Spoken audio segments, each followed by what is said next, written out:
ओम नमो भगवते वासुदेवाय। ओम नमो भगवते वासुदेवाय। ओम नमो भगवते वासुदेवाय। ओम नमो भगवते वासुदेवाय। ओम नमो भगवते वासुदेवाय। ओम नमो भगवते वासुदेवाय। नारायणं नमस्कृत्य नारायणं नमस्कृत्य नरं चैव नरोत्तमं नरं चैव नरोत्तमं देवीं सरस्वतीं व्यासं देवीं सरस्वतीं व्यासं ततो जयमुदीरये। ततो जयमुदीरये। अष्टप्रायेषु अभद्रेषु नष्टप्रायेषु अभद्रेषु नित्यं भागवते सेवया। नित्यं भागवतं सेवया। भगवती उत्तम श्लोके भगवती श्लोके भक्तिर्भवति नैष्ठिकी। भक्तिर्भवति नैष्ठिकी। श्रीमद्भागवतम प्रथम स्कंद तृतीय अध्याय श्लोक संख्या 43। श्लोक संख्या 43। कृष्णेश धाम पगते कृष्णे स्वधामे उपगते धर्म ज्ञानादिभिः सह ज्ञानादिभिः सह कलो नष्ट दृशामेश नष्टदृशामेष पुराणार्कोऽधुनादित पुराणोऽधुनादित कृष्णेश धाम पगते कृष्णे स्वधामोपगते धर्म ज्ञानादिभिः सह धर्मज्ञानादिभिः सह कलो नष्ट दृश्यामेष कलो नष्टदृशामेष पुराणार्कोऽधुनादित पुराणोऽधुनादित। श्लोक बहुत इंपॉर्टेंट है, सभी एक एक बार उच्चारण करेंगे। कृष्णे स्वधाम उपगते कृष्णे स्वधामोपगते धर्म ज्ञान आदिभिः सह धर्मज्ञानादिभिः सह कलो नष्ट दृश्यामेष कलो नष्टदृशामेष पुराण अर्क अधुना उदित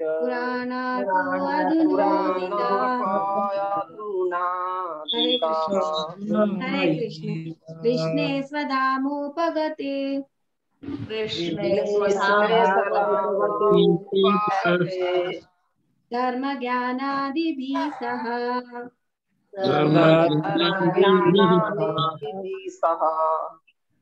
नष्टदृशामेष पुराणोऽर्कादुनोदिता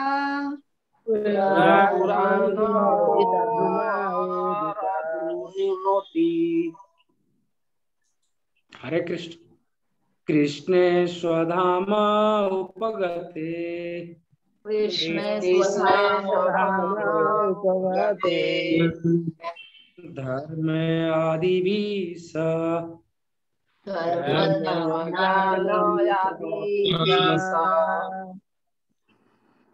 कलौ नष्टदृशं वेश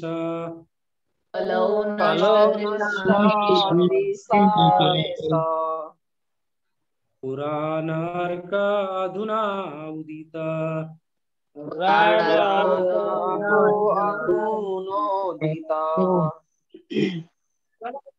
कृष्णे स्वधामोपगते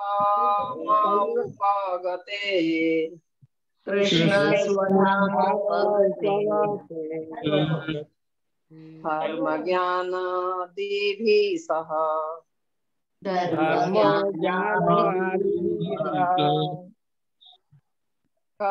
नष्टदृशामेष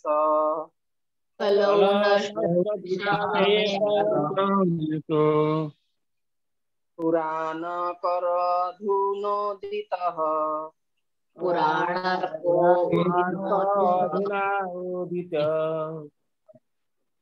हरे कृष्ण। हरे कृष्ण प्रभु जी। कृष्णे स्वधामोपगते स्वधामोपगते धर्म ज्ञानादिभिः धर्मज्ञानादिभिः सह कलौ नष्टदृशामेष नष्टदृशामेष पुराण नारको धुनोदित पुराणाकोऽधुनोदितः। हरे कृष्ण प्रभु।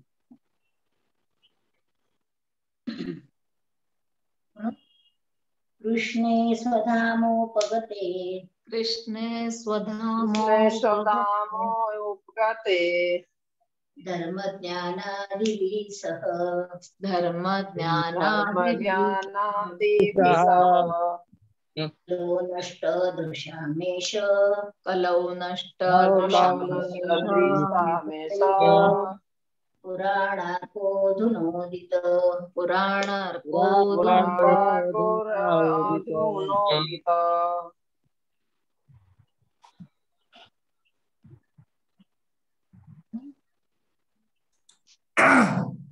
और कोई बाकी है जो विश्व को धारण किया हो? माता जी तो नहीं बोलो। हाँ? कृष्णे स्वधामोपगते स्वधामोपगते धर्मादिभिः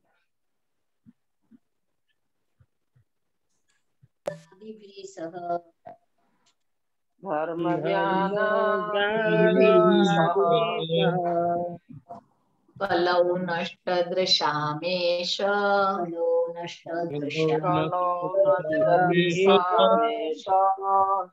पुराणार्को उदिनोदित पुराणाकोऽधुनोदित। अनुवाद और तात्पर्य पढ़िए।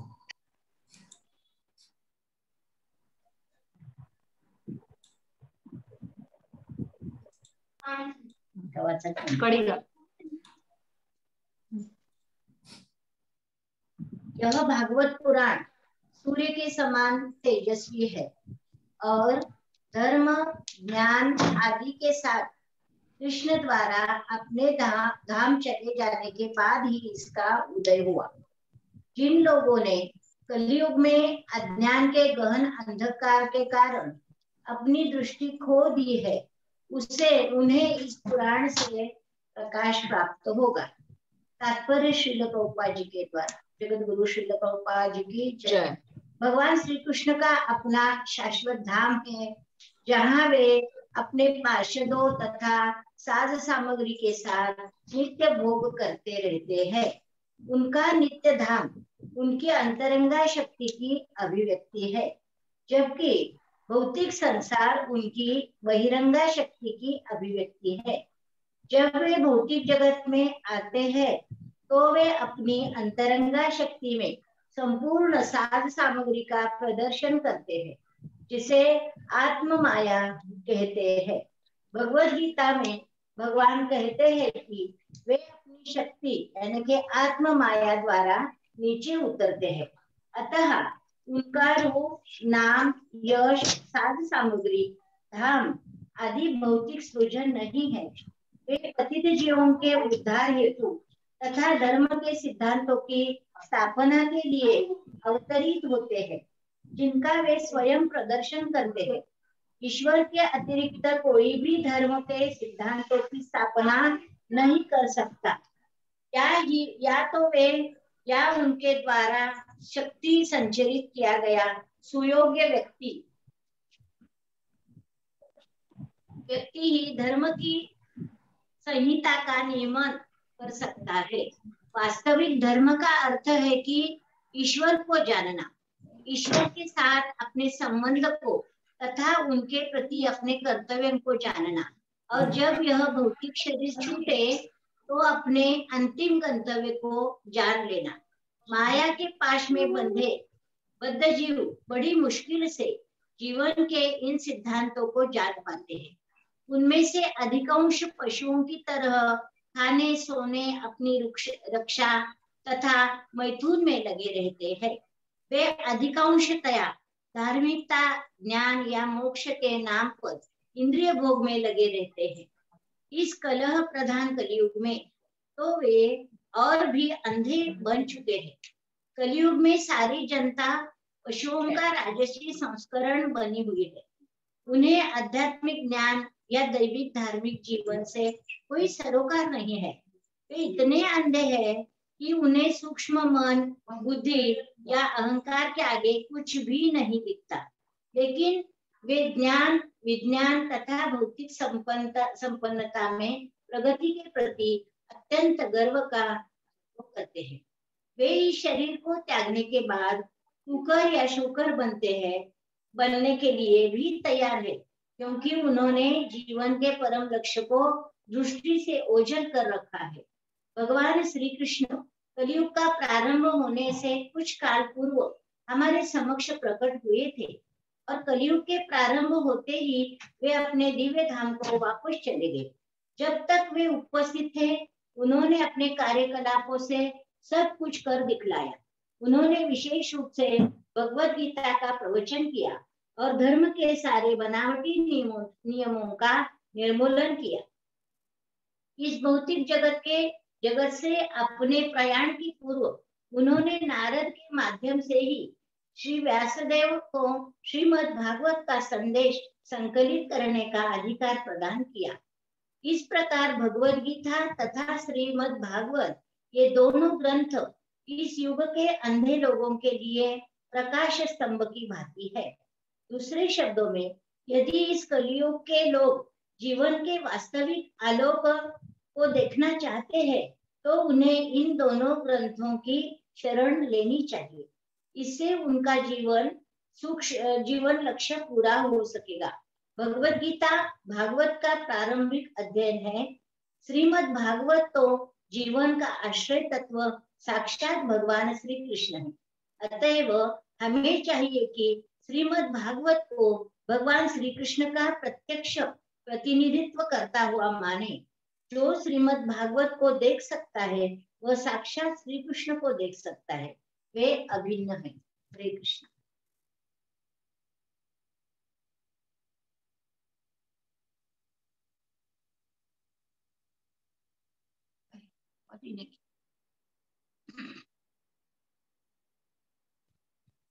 प्रभु जी आवाज नहीं आ रहा है। आवाज नहीं आ रहा है प्रभु जी। आज का जो श्लोक है हमारा, ये पूरे 18,000 श्लोक का सार है। श्रीमद् भागवतम में जो पूरे 18,000 श्लोक सुद गोस्वामी, सुखदेव गोस्वामी, भगवान कृष्ण, उद्धव, प्रहलाद, नारद मुनि, युधिष्ठिर, भीष्मदेव, जितना कुछ है सबका जो सार है वो है आज का श्लोक। क्योंकि प्रथम अध्याय में शौनक आदि ऋषिगण, नैमिषारण्य के 88,000 ऋषिगण सुद गोस्वामी से जो पूछे कि भगवान के चले जाने के बाद धर्म किसकी शरण ग्रहण की, धर्मं कं शरणम गता, जो प्रथम मुनियों की जिज्ञासा वाले पहले अध्याय में ही हम लोग इसको श्रवण किए थे। प्रश्न पूछा था सूद गोस्वामी से। तो सूद गोस्वामी स्टेप बाय स्टेप एक एक करके सबका आंसर दे रहे, और भागवतम के 12 स्कंद 12 अध्याय मतलब 12 स्कंद तक कलियुग का अंत तक सब कुछ का प्रश्न का उत्तर सूद गोस्वामी बताएंगे। तो धर्मंकं शरणंगत, तो जो धर्म किसकी शरण ग्रहण किए कलियुग में भगवान श्री कृष्ण जो चले गए, क्योंकि भगवान जब भी आते हैं ज्ञान धर्म सब कुछ लेकर आते हैं, और जब जाते हैं तो सब कुछ लेके जाते हैं। जैसे कुंभ मेला लगता है, तो जब कुंभ मेला लगता है इलाहाबाद में 1 महीना 1.5 महीना जो भी हो, तो उसमें क्या रहता है, पुलिस कैंप भी रहता है, हॉस्पिटल भी बैठा देते हैं, बड़े बड़े रेस्टोरेंट, बड़े बड़े guest house, even Kumbh Mela के अंदर ही, जो कि मतलब बालू के ऊपर सब कुछ है। तो दिखने में ऐसा लगता है कि नित्य है ये परमानेंट, लेकिन नहीं, मेला की तरह 1.5 महीना चलता है फिर उठा के ले जाते हैं। तो उसी प्रकार भगवान भी लीला करने के लिए आते हैं, गेस्ट हाउस हॉस्पिटल एवरीथिंग, और जब लीला संवरण करते तो सब कुछ उठा ले जाते, सिर्फ बालू रहता है कुछ नहीं। प्रयाग में ओनली बालू रहता है, नॉट इवन। अगर कोई पूछ सकता प्रभु जी, तो उस समय तो हॉस्पिटल भी था, गेस्ट हाउस भी था, मीना बाजार भी था, लेकिन अभी तक चाय दुकान भी नहीं है।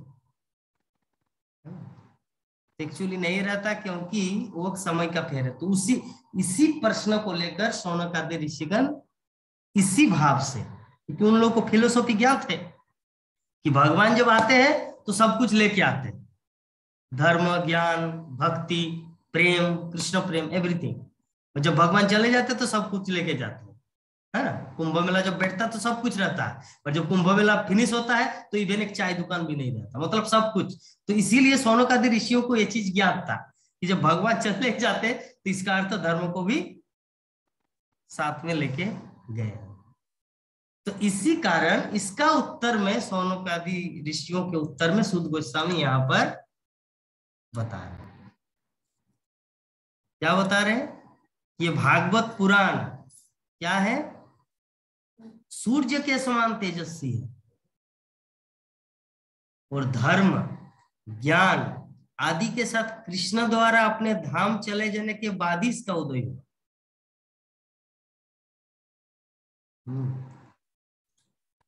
भगवान जब अपने धाम में चले गए, मतलब जब तक भगवान इस संसार में थे तब तक भागवतम नहीं था, क्योंकि भागवतम का जरूरत क्या है। मान लीजिए कि एग्जाम्पल क्या है, जैसे एक वीडियो कॉल, हम लोग उदाहरण देते हैं, आपका दोस्त विदेश में जाके काम कर रहे हैं, या कोई पत्नी या पति की बात, एग्जाम्पल पर पति सेवा करते बहुत दूर देश में, पत्नी रहते एक दूसरे देश में, तो जो भी है व्हाट्सएप की कृपा या टेलीग्राम या जूम की कृपा जो पति पत्नी को मिला देते वीडियो कॉल के माध्यम से। तो जब पति दूर रहता है दूर देश में, तो क्या करते, वीडियो कॉल के माध्यम से हालचाल पूछते, प्रसाद पाए कि नहीं, लाइक दैट, कितना वाला जॉब हुआ, एवरीथिंग पूछता है। लेकिन जब पति अपने घर में रहेंगे तो क्या वीडियो कॉल जरूरत होता है? क्या व्हाट्सएप में वीडियो कॉल करेंगे अभी तक ऑनलाइन है कि नहीं, क्या देखेंगे? नहीं देखेंगे। क्यों? क्योंकि सामने है। उसी प्रकार जब तक भगवान कृष्ण थे तो वीडियो कॉल भागवतम का जरूरत नहीं था। जब भगवान श्री कृष्ण चले गए दूसरे देश में, मतलब अपने धाम में, तब व्हाट्सएप का निर्माण हुआ, मतलब श्रीमद् भागवतम का उदय हुआ। कृष्ण अपने धाम में चले जाने के बाद।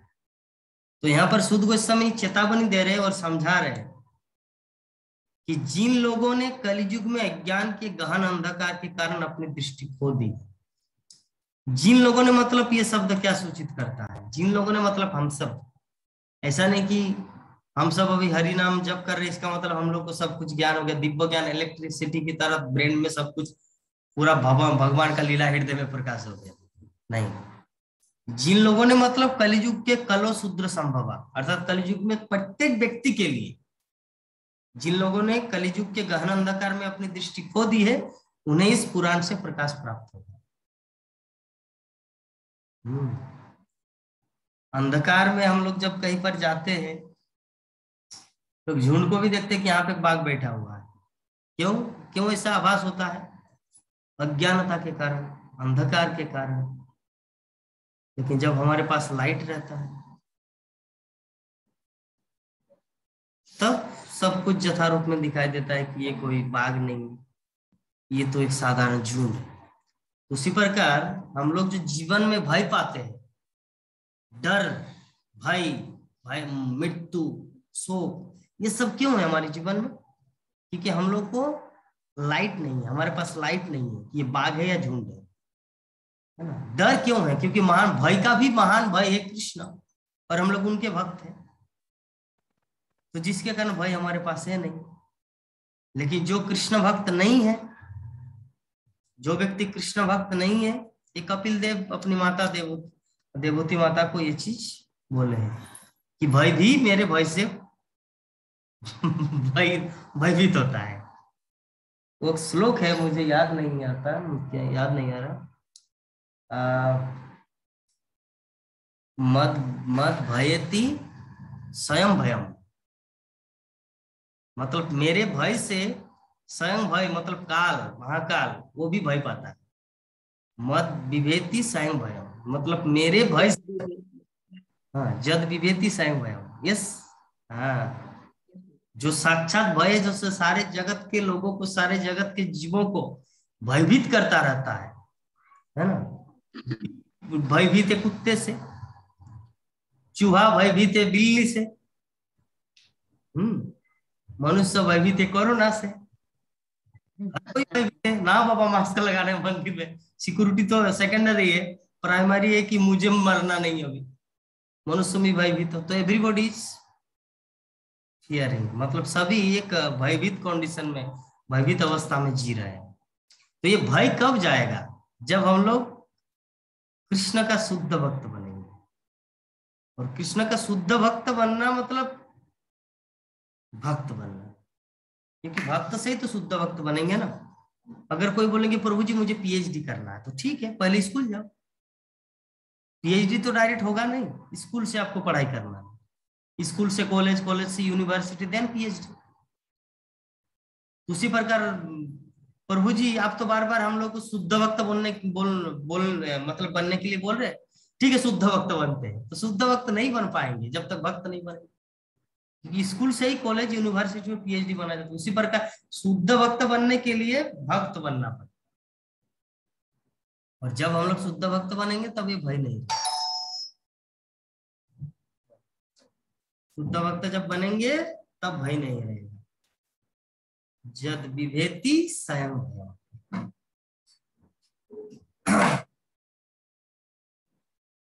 तो इस प्रकार हम लोग देख रहे हैं यहाँ पर सूत गोस्वामी शौनकादि ऋषियों को बता रहे हैं कि ये जो श्रीमद् भागवतम पुराण इस सब के लिए है, क्योंकि कलयुग में हर कोई अज्ञानी है, सभी शूद्र है। ज्ञान किसको नहीं चाहिए? जो ज्ञानी हो, लेकिन हम सब तो अज्ञानी है ना, क्योंकि जन्म हुआ मतलब हम लोग अज्ञानी है। कृष्ण अजन्मा है क्योंकि वो अपना शरीर नहीं बदलता, जिसके कारण उसका ज्ञान मतलब जैसा का तैसे ही बना रहता है। लेकिन हमारा ज्ञान कभी ढीला कभी अप डाउन क्यों होता है? क्योंकि हम लोग अपना शरीर को बदलते हैं, देह परिवर्तन करते। तो अगर कोई प्रश्न कर सकता प्रभु जी, अच्छा चलिए मैं जब अपना शरीर को बदल देता हूं तो क्यों हमारा ज्ञान मतलब पूरी तरह से मिट जाता है? तो इसका दो एग्जाम्पल है। पहला एग्जाम्पल ये है कि देवहूति नंदन कपिल देव अपनी माता को बता रहे हैं कि माँ, कि जब प्राणी का जन्म होता है, जीव का जन्म होता है, तो गर्भावस्था से जब इस धराधाम में जब निकलते, मतलब वो आते हैं, प्रविष्ट होते धरा में, तो निकलते समय उसको इतना कष्ट होता है ना। तो कष्ट का उदाहरण ऐसे है, एग्जाम्पल के रूप में मान लीजिए, क्या उदाहरण दो, ये देखिए ये चीज है ना, ये चश्मा है मेरा, तो इसको मैं पकड़ के रखा हूं। कौन फोन किया देखो, एक सेकंड।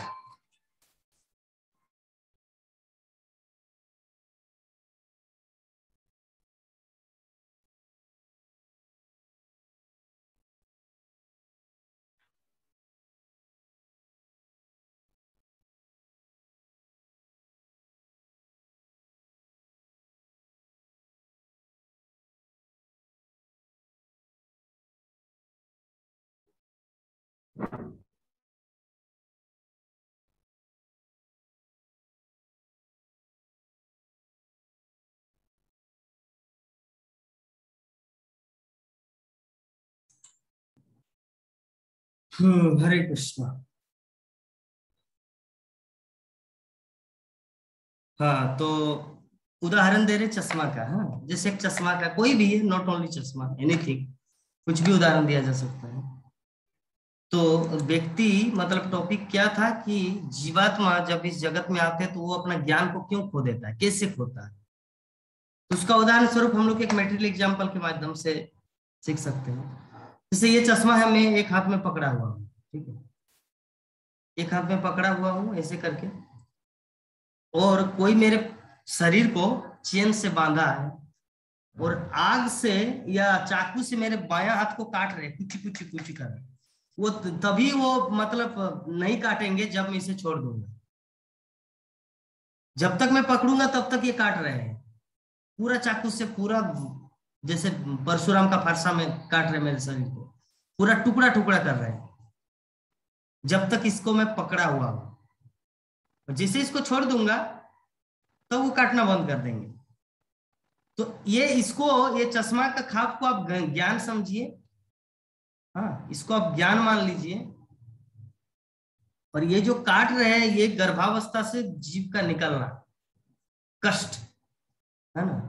तो देवहूति नंदन कपिल अपनी माता को बोल रहे हैं कि जब जीव का जन्म होता तो उसको इतना पीड़ा होता, इतना पीड़ा होता, इतना कष्ट होता है, कष्ट की सीमा को क्या बताए।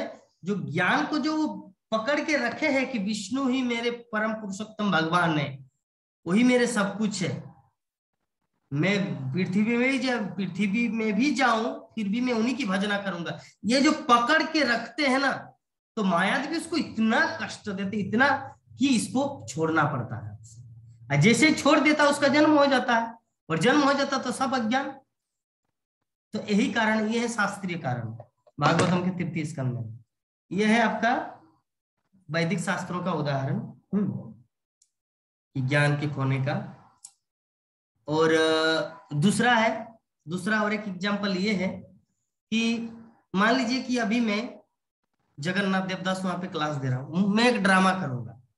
तो ड्रामा में मुझे रोल करना है एक गुंडे का, एक विलेन का। तो उस समय में जब रोल करूंगा विलेन का, चाहे 1.5 घंटा का ड्रामा हो या 2 घंटा का या 5 घंटा का, तो उस समय मेरा फील नहीं है कि मैं तो मंदिर में गाता हूँ, या मैं जूम में भागवतम क्लास देता हूँ, या मायापुर टीवी में क्लास देता हूँ, या हमारे ग्रुप में बहुत सारे भक्तगण जुड़े हैं, हम इतने सारे लोगों को जानते हैं। उस समय इसको पूरी तरह भूलना पड़ेगा। अगर इसे नहीं भूलेंगे तो आप अच्छा रोल नहीं कर पाएंगे, है ना।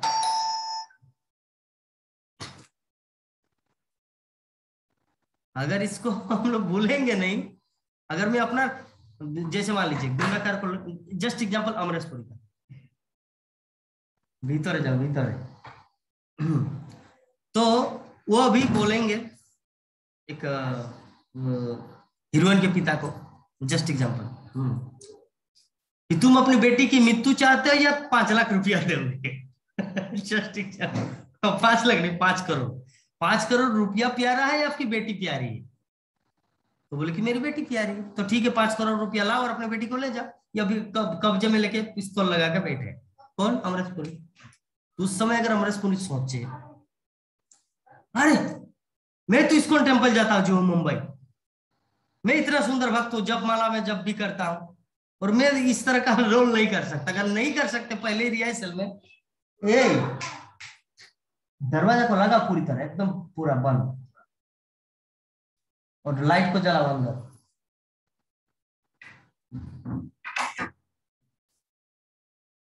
तो अगर रोल करना है उसे, तो रोल करने से पहले उनको अपना जो रियल अस्तित्व है, रियल एग्जिस्टेंस, जो भक्ति करते हैं या गायत्री मंत्र जप करता है या जोगदा सत्संग से या जो भी है, तो उनको ये सब भूल के पूरा पूर्णतया एक विलेन का रोल करना पड़ेगा। तो अगर उस विलेन का रोल करेंगे तब तक तो ये जो रियल स्टेट, मतलब रियल जो उनका भाव, वो तो भूल गया ना। तो इस कारण से जीवात्मा को भुला देते हैं, क्योंकि जब उदाहरण स्वरूप जब किसी को सुअर बनना है, जमलोक में जमराज, अरे बाबा ये तो मोबाइल ले गया।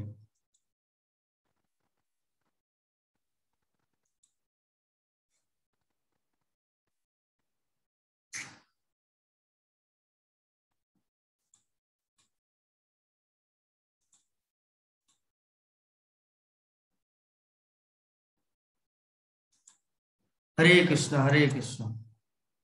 भक्तगण उनको आज बहुत कष्ट दे रहे हैं, ठीक से बोल नहीं पा रहे, इधर उधर का डिस्टर्बेंस आ रहा है। हाँ, तो जमराज, जमलोक में मान लीजिए कि हम अभी मनुष्य हैं, तो मैं कुछ ऐसा गलत काम किया जिसके कारण मुझे अगले जीवन में सुअर बनने का एक पूरी संभावना है।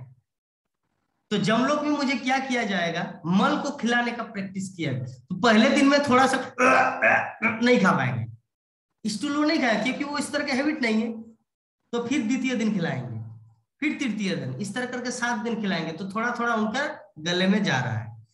फिर इस तरह 1 महीना, 2 महीना, 3 महीना, जब पूरा प्रैक्टिस हो जाएगा, अभी मल खाने के आदी हो चुके, अभी ये लेटरिन बाथरूम सब कुछ परिष्कार कर सकते, खा सकते।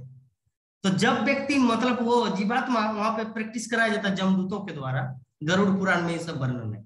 तो जब प्रैक्टिस कराया जाता है तो वो खाने में लग जाता है और आराम से अपनी स्वच्छता से अभी खा रहे हैं। तो चलो अब इसको पृथ्वी लोक में भेज, तब वो यहाँ पर आ जाता सुअर, और सुअर जन्म से ही मल खाना शुरू कर देता है। यद्यपि पहले थोड़ा दूध पीते हैं माँ का, लेकिन वो जो पिछले का जो हैबिट है ना, वो हैबिट उसको एकदम खाने में कोई चिंता नहीं, आराम से स्वच्छा बस खाता है ना। तो जिसके कारण एक चीज है कि उनका जो पहला अस्तित्व क्या था, मनुष्य का, तो मनुष्य जीवन का अस्तित्व तो भूल गए क्योंकि बुरे कर्म के कारण उसको जमलोक में जाना पड़ा। और जमलोक का जो जमदूत है उसको ऐसे मलखान खिलाना शुरू किया कि वो अपना मनुष्य अस्तित्व भूल गया, क्योंकि वो तो सुअर शरीर में है ना, और वो सुअर शरीर उसको इस पृथ्वी लोक में डाला जाता है। जब वो पृथ्वी लोक में आ जाते हैं तो सुअर इधर उधर खाना पीना लाइक दैट ऐसे करके अपना जीवन यापन करते हैं। तो इसका सबसे बड़ा उदाहरण हम लोग जानते हैं, इंद्र जो सुअर बन गया था और ब्रह्मा आए थे इंद्र को लेने के लिए। हे इंद्र, यहाँ पे क्या कर रहे हो? बोले कि क्यों, मैं तो अपनी पत्नी के साथ हूँ, अपने बच्चे हैं, और जो कीचड़ है ना मेरा, कितना सुंदर मखमल का सोने का गद्दी है, हाँ इतना कुछ है, सुबह से एकदम ब्रेकफास्ट लंच सब कुछ मिलता है सुबह सुबह। तो ऐसे इंद्र बोल दिया ब्रह्मा को। तो ब्रह्मा बोल, what this nonsense, this is not your business, ये आपका काम नहीं है। हाँ, आपका काम तो स्वर्गलोक का राज सिंहासन संभालना है। यहाँ पर क्या ये कीड़े मकोड़े की तरह, या मतलब कीचड़ में ये कर रहे हैं। अच्छा ठीक है, मैं स्वर्ग जाऊंगा, तो वहां पर क्या मल है, वहां पर क्या इस तरह कीचड़ है खेलने का कूदने का? तो देखिए, व्यक्ति अपने स्तर के अनुसार सारा ब्रह्मांड में वही चीज को खोजते हैं। तो ये सबसे बड़ा उदाहरण है। भगवान ये सब उदाहरण प्रस्तुत क्यों किए शास्त्रों के माध्यम से, ताकि हम सबको फुल्ली मतलब पूर्ण ज्ञान प्राप्त हो, क्योंकि भगवत धाम जाने के लिए पूर्ण ज्ञान जरूरी है। आधा अधूरा ज्ञान से कोई भगवत धाम जा नहीं सकता। पूर्ण ज्ञान व्यक्ति जब तक नहीं होंगे तब तक वो भगवत धाम जा नहीं सकता। अभी कोई प्रश्न कर सकते हैं, विश्वनाथ प्रभु बोलेंगे, प्रभु हम तो बचपन से भक्ति नहीं किए, हम तो अभी रिटायरमेंट के बाद भक्ति जीवन में आए, इस्कॉन जीवन में आए, तो क्या मेरा पूर्ण ज्ञान नहीं होगा? एकदम होगा। इसका और एक दूसरा उदाहरण है खट्टांग महाराज का। इस तरह शास्त्रों में जो है ना ज्ञान का इतना भंडार है। अगर आप 2 दिन आए भक्ति जीवन में, उसके माध्यम से भी आप भगवान को प्राप्त कर सकते हैं। अगर आपका पूरा जीवन लग गया है मुचुकुंद की तरह, उसमें भी आप भगवान को प्राप्त कर सकते हैं। भगवान को प्राप्त करने के लिए सब तरह के भक्तों का उदाहरण श्रीमद् भागवत में वर्णित है। 2 मिनट में कैसे भक्त बना जाए, 10,000 वर्ष में कैसे भक्ता बना जाए। हाँ, तो श्रीमद् भागवतम में सब भक्तों का उदाहरण है ना। क्योंकि सौभरी ऋषि 10,000 वर्ष तक तपस्या किए थे जल के अंदर। ध्रुव महाराज 6 महीने में भगवान को प्राप्त किया था। खट्टांग महाराज 1 मिनट में भगवान को प्राप्त किया था। तो इस प्रकार श्रीमद् भागवतम में पूरे समस्त वैष्णव मतलब भक्तों का इतना सुंदर व्यासदेव ने प्रेजेंट किया है कलियुग के जीवों के लिए कि किसी दूसरे ग्रंथ को पढ़ने की जरूरत ही नहीं है। श्रीमद् भागवतम को छोड़कर कोई दूसरा ग्रंथ पढ़ने की जरूरत ही नहीं है, यहाँ पर सब कुछ भरा हुआ है। तो चलिए हम लोग बहुत दूर चले गए ट्रैक से। तो विषय वस्तु जो था हमारा, श्रीमद् भागवतम जो है ना, कलियुग जिन लोगों ने कलियुग में अज्ञान के गहन अंधकार में के कारण अपनी दृष्टि खो दी है, उन्हें इस पुराण से प्रकाश प्राप्त होगा। तो अल्टीमेटली कंक्लूजन क्या हुआ कि जिन लोगों ने मतलब हम लोगों ने, जिन लोगों ने मतलब ऐसा नहीं कि हम कृष्ण भक्ति कर रहे, हम जप कर रहे तो मेरे पास ज्ञान हो गया। जिन लोगों ने मतलब प्रत्येक व्यक्ति के लिए श्रीमद् भागवतम ही प्रकाश का साधन होगा आध्यात्मिक जगत जाने का। आध्यात्मिक जगत जाने का प्रकाश जो है ये श्रीमद् भागवतम। तो तात्पर्य में श्रील प्रभुपाद बहुत ही सुंदर ढंग से वर्णन किए हैं कि भगवान श्री कृष्ण का अपना शाश्वत धाम है, जहां वे अपने पार्षदों तथा साध सामग्री के साथ नित्य भोग करते रहते हैं। ब्रह्म संहिता में ब्रह्मा जी बोल रहे कि चिंतामणि प्रकरु सद्मसो कल्प वृक्ष लक्षावृतेषु सुरभिरभिपालयन्तम् लक्ष्मी सहस्रशत संभ्रम सेव्यमानं गोविंदमादि पुरुषं तमहं भजामि। चिंतामणि प्रकरो सद्मसु कल्प वृक्ष। भगवत धाम में क्या ए दीक्षा, ओ दीक्षा, तुम दादू को, नाना को भागवतम से भटका रहे हो। दादू इतना पेंशन मिला, मुझे कितना रुपया दोगे, ये सब करके क्यों भटका रहे मन? अभी भागवतम सुनने दो, नहीं तो ये मिलाएंगे प्रभु जी, करेंगे। ये भटका नहीं रही है, ये कह रही है कि हम भी भागवतम ज्वाइन करेंगे। हम कि तुम्हारा ट्यूशन जो छूट जाएगा, ट्यूशन कैसे करेगी? अच्छा, ये है कि ट्यूशन मन नहीं लगता। ओ बहुत सुंदर, ठीक है। भागवतम सो स्वीट, वाह। दीक्षा नाम तो आपका आज सार्थक हो गया। दीक्षा, हम लोग दीक्षा के लिए लालायित थे कि कब गुरुदेव सन्यास दीक्षा देंगे, ब्राह्मण दीक्षा देंगे, और कृष्ण ने तो आपको ऑलरेडी दीक्षा नाम ही दे दिया है ना। रेवती से मुलाकात करेंगे, उनको बुलाओ। माता जी थोड़ा रेवती को तो है क्या सामने, या सो गई? नहीं, खेलने के लिए गई। ओ दूर जाती है, ठीक है। जब आएंगे तो उस समय थोड़ा इंडिकेट कर देना। दोनों को थोड़ा सा 5 मिनट मतलब हरे कृष्ण महामंत्र का कीर्तन करवाएंगे अलग अलग सुरों में। दीक्षा आपको आता है ना हरे कृष्ण महामंत्र सुर में गाना? थोड़ा सा गाओ तो, 1 मिनट, 1 मिनट ओनली। हरे कृष्णा वाह वाह वाह, कृष्णा हरे हरे, हरे राम राम राम हरे हरे। बहुत सुंदर, ठीक है ठीक है। हरे कृष्णा कृष्णा कृष्णा हरे हरे।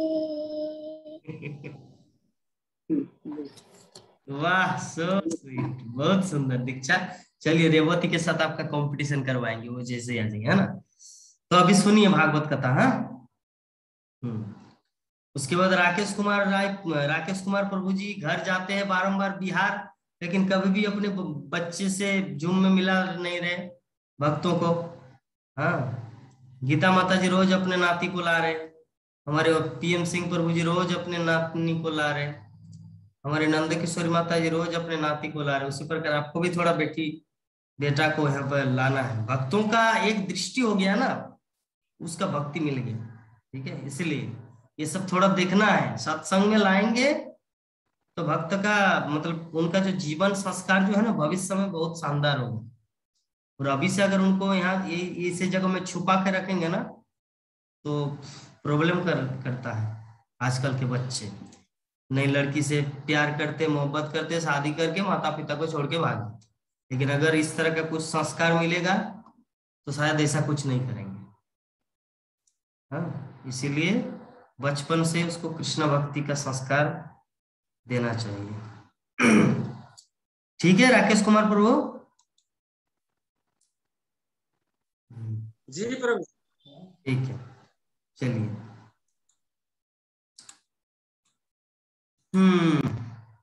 तो भगवान का अपना धाम है। क्या धाम है? चिंतामणि धाम। चिंतामणि धाम में क्या होता है वैष्णवी माता जी? आम का वृक्ष में जाम भी मिलेगा, जाम के वृक्ष में कटहल भी मिलेगा, कटहल के वृक्ष में किशमिश भी मिलेगा, अंगूर भी मिलेगा, सब कुछ। तो चिंतामणि कल्प वृक्ष, जो चाहेंगे वही मिलेगा। हमारे यहाँ पर क्या है, आम के वृक्ष में आम ही मिलता है, दूसरा चीज थोड़ी मिलता है। और सुरभि लक्ष्मी सहस्र शत संभ्रम से बमानम, सुरभि गाय भी है। चिंतामन प्रकर सत्मसु कल्प वृक्ष लक्षावृते सुरभि पालयंतम। सुरभि मतलब, सुरभि का अर्थ होता है गोलोक वृंदावन में जो सुरभि है, स्वर्गलोक में कामधेनु के रूप में है। और जो परशुराम के पिताजी के पास जो जमदाग्नि के पास था वो क्या था विश्वनाथ प्रभु? क्या था वो जमदाग्नि के पास जो था?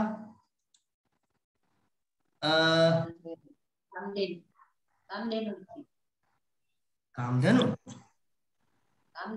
प्रभु जी सुशीला नाम दिए थे ना उनको। सुशीला, सुशीला, सुशीला। हाँ, वेरी नाइस। चलिए, 56 भोग दे रही थी। हाँ, बहुत सुंदर। सुशीला, लेकिन वो वही वांछा कल्प वही भी है, उससे जो मांगता था मतलब भक्ति से मांगने से मिलता था। हाँ, वही है। यस, तो सुशीला गाय है पृथ्वीलोक में, तो उनसे भी ऊपर कामधेनु है स्वर्गलोक में, और उनसे ऊपर गोलोक वृंदावन में सुरभि।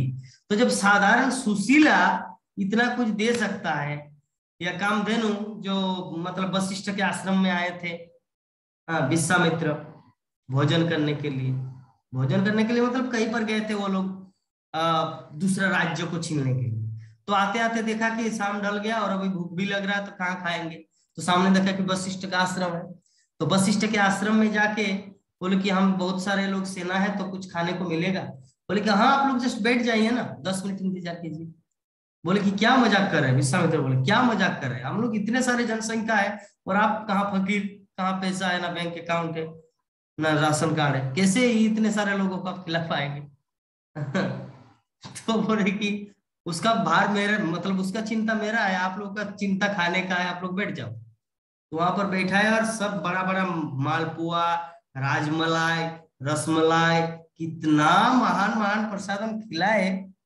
तो ये सब खाने के बाद विश्वामित्र अपने समस्त सेना सामंतियों को लेकर चले। उस समय विश्वामित्र महर्षि राजर्षि कुछ भी नहीं थे, राजा थे, राजा, क्षत्रिय राजा, प्रतापी राजा।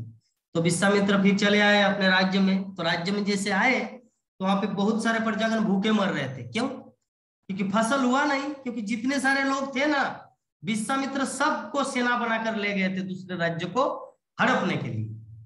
तो दूसरे राज्य को हड़पने के लिए ले, तो जब तक खेती में कोई जवान लड़का हल नहीं चलाएगा, जैसे हमारे वैष्णवी माता जी को पता है, क्योंकि बोल रहे थे कि प्रभु जी मैं तो ग्वालिन हूँ, क्योंकि मेरे घर में गो, गाय, एवरीथिंग इज देयर, सब कुछ है।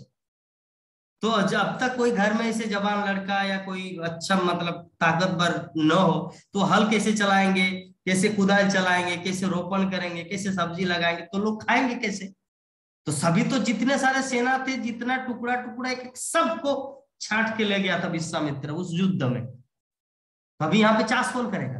कृषि कोई नहीं, बूढ़ा बूढ़ी कोई चाष कर पाता है नहीं, तो इसलिए सभी अकाल में जी रहा है। तो विश्वामित्र को बताया सारे जनता की बात ऐसा है राजा साहब, महाराज, कि सभी अकाल में जी रहे, कोई भंडार में अनाज नहीं है, खाने के लिए कुछ नहीं है, क्या किया जाए? तो विश्वामित्र के मन में एक खटांग आया। क्या? कि हम लोग गए थे वशिष्ठ के आश्रम में, तो वहां पे नंदिनी नोट कामधेनु, नंदिनी गाय थी, है ना, नंदिनी। तो नंदिनी है सुरभि की पुत्री, सुरभि है गोलोक वृंदावन में, हाँ, सुरभि का सुरभि की पुत्री है नंदिनी और नंदिनी की पुत्री है सुशीला। नंदिनी की पुत्री सुशीला है कि नहीं ये कंफर्म नहीं है, लेकिन नंदिनी वशिष्ठ के आश्रम में था और सुशीला परशुराम के पिता जमदाग्नि के आश्रम में। ठीक है, वो तो वशिष्ठ मुनि ही दिए थे उसको।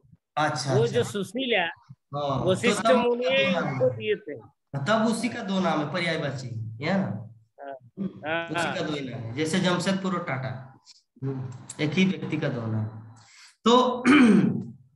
तो नंदिनी को जैसे ही अरुंधति ने बुलाया, अरुंधति मतलब वशिष्ठ की पत्नी, तो अरुंधति बोले कि नंदिनी एक काम करो, बहुत सारे मेहमान आए हैं घर में, तुम लोगों के लिए कुछ महाप्रसाद का आयोजन, 56 भोग, जिसमें मालपुआ, पेड़ा, गजा, खस्ता, एवरीथिंग सब कुछ रहे। तो नंदिनी सब कुछ दिए और सब इतना इतना बड़ा बड़ा तिरुपति लाड्डू, इतना बड़ा बड़ा तिरुपति का लाड्डू खा के सबका पेट भर गया। बोले कि और भी एक तिरुपति लाड्डू मिलेगा क्या? तो अरुंधति बोले कि हाँ क्यों नहीं। तो फिर से मालपुआ दिया उनको। हाँ, समय तिरुपति लाड्डू नहीं था, जस्ट एग्जाम्पल, ताकि हमारा स्मरण रहे घटना, जिसके कारण तिरुपति का नाम ले रहे। तो बोले कि माता जी तिरुपति का लड्डू मिलेगा क्या? तो बोले कि हाँ क्यों नहीं। तो फिर अरुंधति ने उनको बड़ा सा तिरुपति का लड्डू दिया और वो लोग पेट भर के खाए। तो ये सब घटना जो है ना विश्वामित्र के दिमाग में आया। तो अपने गुप्त क्या बोलते हैं, अपने जो सेनापति को बोले कि एक काम करो, तुम चले जाओ और वहां पे जाके वशिष्ठ को बोलो कि वो गाय अभी हमारे राज्य में हवाला, मतलब हमारे राज्य में दे दे। क्यों? क्योंकि अभी जनता सभी भूखे। तो जैसे सेनापति यहाँ पर आए तो वशिष्ठ बोले कि देखिए नंदिनी मेरी बेटी समान है और कोई पिता अपनी बेटी को ऐसे ही यूं ही किसी के हाथ में नहीं देते, है ना। तो ये खबर लेके आया विश्वामित्र के पास। तो विश्वामित्र और क्रोधित, बोले कि यार जो भी है वशिष्ठ की बेटी है या वशिष्ठ का अपना संपत्ति है, कोई बात नहीं, लेकिन वशिष्ठ जहां पर रहते हैं वो राज्य भी तो मेरे अंडर में है। तो इसका मतलब मैं हूं राजा, वो है प्रजा, और राजा के लिए प्रजा को सब कुछ करना पड़ता है। तो विश्वामित्र खुद चले गए वशिष्ठ के पास। तो वशिष्ठ के पास जाके बोले कि देखिए आपने मेरे सेनापति को ऐसे भेज दिया खाली हाथ, this is not a good business, अच्छा नहीं है ये सदाचार। तो आप एक काम करो, नंदिनी को दो। बोले कि देखिए विश्वामित्र जी, ये संभव नहीं है, कोई पिता अपने पुत्री को ऐसे ही किसी के हाथ में नहीं दे सकता, और सच्चाई ये कि वो जाना नहीं चाहती। अगर तुम पूछना चाहते तो जाके पूछ को देखो गाय को। तो बोले कि मुझे इस तरह का सेंटिमेंट में नहीं पड़ना है। कौन बोल रहा? विश्वामित्र। आप जिस तरह का बात कर रहे हैं, मुझे नंदिनी चाहिए, मैं राजा हूं देश का, आप मुझे देंगे ये सुन लो। बोले कि मैं तो नहीं दे सकता। तो बोले कि ठीक है, तब मैं उठा के ले जाऊंगा, मैं उसको पूरा जबरदस्ती करके बाय फोर्स उसको उठा के ले जाऊंगा। तो बोले कि ठीक बात है। तो ओके। तो जैसे ही विश्वामित्र के सेना नंदिनी को उठा के ले जा रहे थे तो नंदिनी की आंखों में आंसू आए और बोले कि पिता, मतलब वशिष्ठ को बोले कि मैं आपकी पुत्री हूं, हाँ, और एक पिता के सामने पुत्री का इज्जत लूटा जा रहा है, मतलब उसको किडनैप किया जा रहा है, अपहरण, और एक पिता कुछ भी नहीं कर रहे। तो वशिष्ठ बोले कि देखिए पुत्री, मैं हूं ब्राह्मण, ब्रह्मर्षि, और जो ब्राह्मण होता है ना धर्म संहिता के अनुसार वो किसी को हाथ नहीं उठा सकते। लेकिन मैं आपको एक चीज रिकमेंड करता हूं, अगर खुद अपनी प्रतिरक्षा करना चाहे तो मैं आपको उसका रिकमेंडेशन दे रहा हूं। अगर अपनी प्रतिरक्षा करेंगे तब जैसे पिता का आज्ञा प्राप्त हुआ नंदिनी को, तो नंदिनी क्या किए, नंदिनी के मतलब शरीर से हजारों हजारों लाखों करोड़ों सेना प्रकट हुई। और वो सेना, विश्वामित्र का जनसंख्या कितना, मान ली 50, 60, 100, 1000, लाख, लेकिन नंदिनी तो करोड़ों करोड़ों निकाल रहा है। तो सब विश्वामित्र के ऐसे करके भगा दिया। तो ये है नंदिनी। तो गोलोक वृंदावन में क्या है, सुरभि, मतलब नंदिनी की माँ। तो जब बेटी इतना पावरफुल विश्वधारिणी माता जी, तो उनकी माँ वैष्णवी राधा कैसी होगी, है ना। तो ये है कुछ फिलोसॉफी। तो तात्पर्य हम लोग देखें कि उनका नित्य धाम उनकी अंतरंगा शक्ति की अभिव्यक्ति है, जबकि भौतिक संसार उनकी बहिरंगा शक्ति की अभिव्यक्ति है। हम लोग जिस जगत में वास कर रहे हैं, ये कौन सा जगत है गीता माता जी? कौन सा शक्ति कार्यान्वित हो रहा है? बहिरंगा शक्ति। और भगवत धाम भगवान की अंतरंगा शक्ति की अभिव्यक्ति है। तो जब वे भौतिक जगत में आते हैं तो वो अपनी अंतरंगा शक्ति में संपूर्ण साज सामग्री का प्रदर्शन करते हैं, जिसे आत्म माया कहते हैं। भगवान जब इस जगत में आते हैं तो क्या करते हैं? पूर्ण साज सामग्री। जैसे उदाहरण स्वरूप अभी हम किसी को बोलेंगे, जैसे गीता माता जी, अभी गीता माता जी यहाँ पर बैठी हुई है, तो कैसे एक नॉर्मल ड्रेस, लेकिन अगर हम बोले कि गीता माता जी रायपुर में चले आए, आज बहुत फंक्शन है इस्कॉन का बड़ा, तो क्या गीता माता जी जो ड्रेस पहने यही ड्रेस में आएंगे? नहीं, पूरा सज धज के आएंगे। तो उसी प्रकार भगवान भी कहीं पर जाते हैं ना तो पूरा सज धज के जाते हैं, है ना, पूरा साज सामग्री के साथ।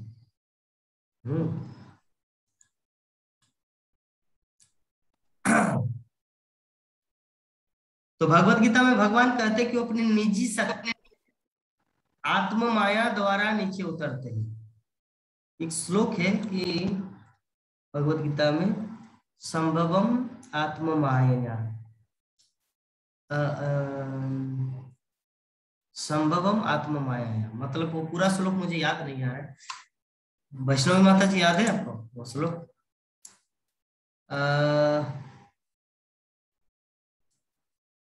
परस्तस्वास्तु भावन नित्यो नित्यम, चलिए नहीं आ रहा। तो संभवम आत्म माया, मतलब भगवान इस जगत में कैसे प्रकट होते हैं? अपनी आत्म माया। आत्म माया मतलब खुद का शक्ति। भगवान के दो शक्ति है, एक है अंतरंगा, एक है बहिरंगा। तो भगवान कौन से शक्ति का प्रयोग करते हैं जब इस जगत में आते हैं? आत्म माया मतलब अंतरंगा शक्ति। जैसे उदाहरण स्वरूप और एक एग्जांपल, आत्म माया। हाँ, आत्म माया। जैसे प्रधानमंत्री रहते दिल्ली में, तो वो आना चाह रहे रांची,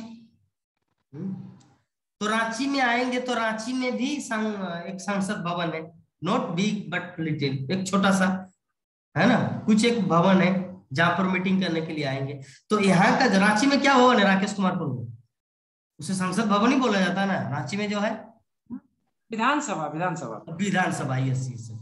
नहीं, वो जो कांके जाने में जो बहुत बड़ा ऑफिस है, 5-6 ताला, जो मुख्यमंत्री रहते हैं, उसको क्या सेक्रेटेरिएट है?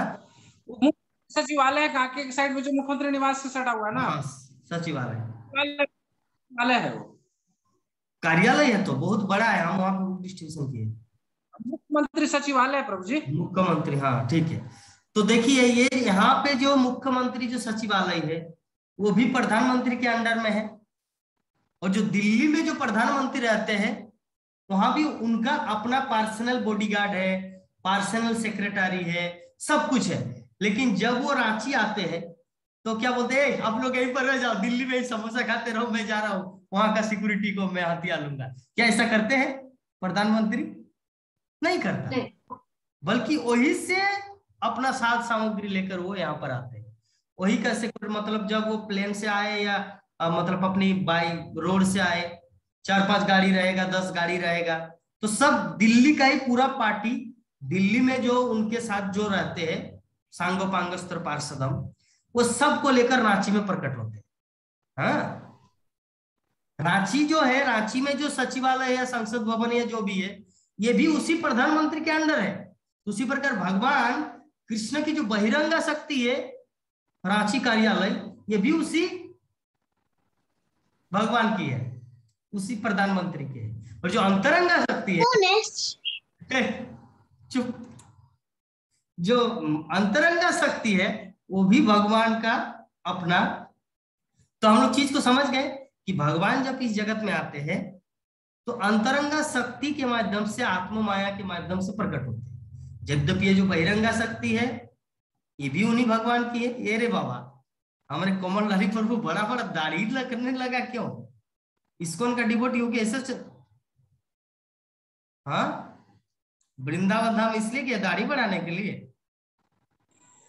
नहीं नहीं प्रभु कहा मेरा एक डेट रहता है, मैं किसी भी सोमवार को दाढ़ी बनाता हूँ, ठीक है। हाँ। तो 2 सोमवार छूट गया है किसी कारण, इसलिए थोड़ा बड़ा हो गया। ऐसा नहीं करना बनाऊंगा। प्रभुपाद सिखाते हैं ये वैष्णव का अर्थ होता है परफेक्ट जेंटलमैन, है ना। वैष्णव बड़ा दाढ़ी, मोटा मोटा माला, जैसे हम राकेश प्रभु को बोलते हैं प्रभु का मुंडन कर लेना, रांची के राकेश प्रभु, हाँ वैसे हम मुंडन कर लेते हैं, मेरी बात को मानते हैं। तो ऐसे आप वृंदावन धाम में है तो धाम की कुछ एक मर्यादा रखना है। अगर ब्लेड नहीं है तो मैं यहीं से पार्सल कर देता हूँ, कल ही पोस्ट ऑफिस में जाकर बाय पोस्ट कर देता हूँ, है ना। ब्लेड, रेजार सब कुछ दे दूंगा, लेकिन प्रभुपाद का निर्देश को पूर्णतः पालन कीजिए, यही मेरे बोलने का भाव है। ठीक है, ठीक है। तो अभी कथा श्रवण कीजिए, कंटिन्यू। ओके।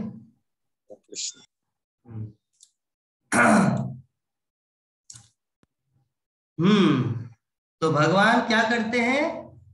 अपने निजी सचिव, अपने निजी पार्षद, अपने निजी भक्त को लेकर नीचे उतरते हैं, दिल्ली से रांची आते हैं। अतः उनका रूप, उनका नाम, यश, साज सामग्री, धाम आदि भौतिक सृजन नहीं है। वे पतित जीवों के उद्धार हेतु तथा धर्म के सिद्धांतों की स्थापना के लिए अवतरित होते हैं, जिनका वे स्वयं प्रदर्शन करते हैं। ये कुछ भी प्रभुपाद उदाहरण देते हैं, इसलिए प्रभुपाद उदाहरण देते हैं। ये जो भक्ति है, हम लोग जो भक्ति करते हैं, ये भक्ति कोई भौतिक वस्तु नहीं है कि हम लोग जो हरे कृष्ण कृष्ण कृष्ण हरे हरे, हरे राम राम राम हरे, जो हम लोग जप करते, भागवतम क्लास में बैठते हैं, प्रभुपाद बोलते हम लोग भागवत धाम में रहते उस समय जब हम लोग भगवान के भक्तों का संग करते हैं, भागवत कथा श्रवण करते हैं, हरि नाम जपते हैं एकाग्रचित्त होकर, उस समय हम लोग भौतिक जगत में नहीं रहते, भगवत धाम में रहते हैं। प्रभुपाद बोलते हैं कि भक्ति कोई इस भौतिक जगत का सृजन नहीं है, इस वो गोलोक वृंदावन से आया गया पद्धति है, और उस पद्धति का हम लोग पालन कर रहे। Means we are not here in this material world, we are in spiritual world. मतलब हम लोग इस भौतिक जगत में नहीं बल्कि आध्यात्मिक जगत में वास करते हैं। ये सब तत्व श्रील प्रभुपाद लिखे हैं टीचिंग ऑफ लॉर्ड चैतन्य, जो पुस्तक है भगवान श्री चैतन्य महाप्रभु का शिक्षामृत, उसमें यह सब पूरा व्याख्यान है कि जो भक्त होते हैं वो भौतिक धरातल पे नहीं होते, वो आध्यात्मिक धरातल पर होते हैं। तो श्रील प्रभुपाद बता रहे कि ईश्वर के अतिरिक्त कोई भी धर्म के सिद्धांतों की स्थापना नहीं कर सकता, या तो वे या उनके द्वारा शक्ति संचारित किया गया सुयोग्य व्यक्ति धर्म संहिता का नियमन कर सकता है। कोई भी व्यक्ति धर्म के सिद्धांत को नहीं बना सकते। जैसे श्रील प्रभुपाद उदाहरण देते भगवत गीता के तात्पर्य में, इस राज्य का नियम है, क्या नियम है, कानून क्या है, बाएं चलो।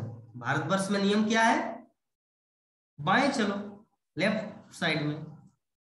अगर आप प्रधानमंत्री हो गए तो बोलेंगे कि कल से राइट साइड में चलना है, तो खैर वो प्रधानमंत्री अलग मैटर है, प्रधानमंत्री वो कुछ कर सकते हैं। लेकिन अगर हम बोलेंगे कि कल से राइट साइड में चलना है, तो मैं क्या बोलूंगा और वो कोई मानेंगे? नहीं मानेंगे। क्यों? क्योंकि उसका ऑथराइज नहीं है। हाँ, क्या क्या दीक्षा? ऑथराइज्ड नहीं हो, नहीं मानेंगे। हाँ, आप मानेंगे मेरी बात को कि आप राइट साइड में चलो? आप मानेंगे? नहीं मानेंगे। तो कौन कब मानेंगे और कौन बोलेंगे तब मानेंगे? प्रधानमंत्री बोलेंगे। हाँ, बोलो। मैं बोल रहा हूं कि कब मानेंगे और कौन बोलेंगे तब मानेंगे। कि राइट साइड में चलो? प्रधानमंत्री मान बोलेंगे तब मानेंगे। कितना गोलू मोलू बात कर रहे हैं, समझ में नहीं आ रहा। क्या बोल रहे प्रभु जी? ये बोल रही है कि आपके बोलने से नहीं अधि कर सकते हैं, क्योंकि जब तक प्रधानमंत्री नहीं बोलेंगे हाँ, तब तक वो नियम नहीं बनेगा। नियम नहीं बनेगा तो आपके बोलने से चलने से वो गलत होगा। यस, इसलिए वही कहना चाह रहे। बहुत सुंदर, बहुत सुंदर दीक्षा। तो वही चीज श्रील प्रभुपाद यहाँ पे व्याख्या कर रहे हैं कि कोई भी व्यक्ति कानून नहीं बना सकते, क्योंकि कानून जो बनाया है वो सरकार, अथॉरिटी, जो पूरा मीटिंग बैठक बुलाकर संसद भवन में बैठकर कोई निर्माण करते हैं कि ये वाला 500 रुपया रिजेक्ट करो, ये 2000 रुपये का नोट निकालो, ये प्रभुपाद के लिए 125 रुपये का सिक्का निकालो।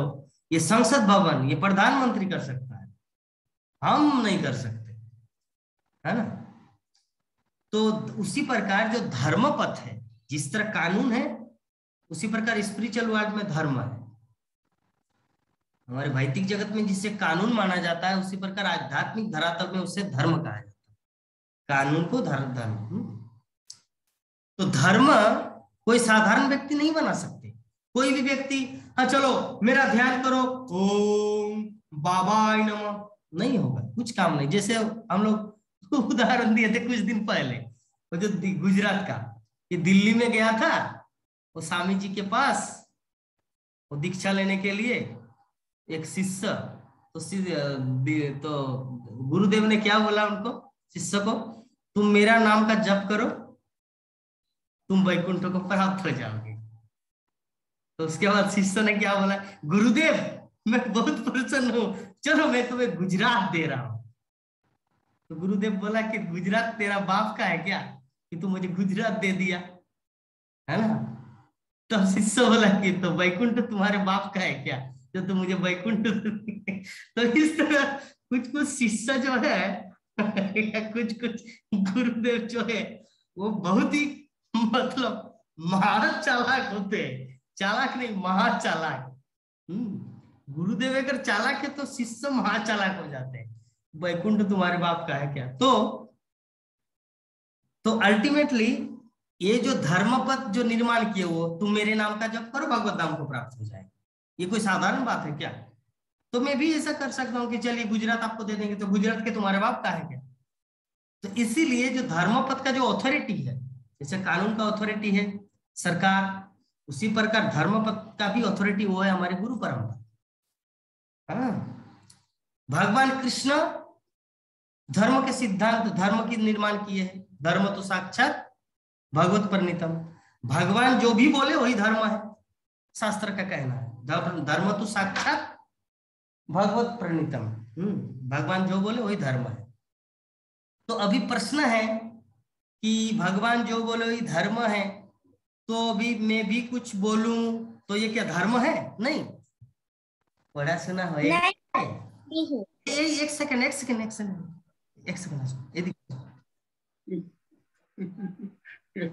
चॉकलेट नहीं सुनो, ये दिखा सो कोई दिखा था एक सेकंड एक हनार का चॉकलेट दे दिखा विश्वनाथ पर हुआ अपना डाक एक हनार सो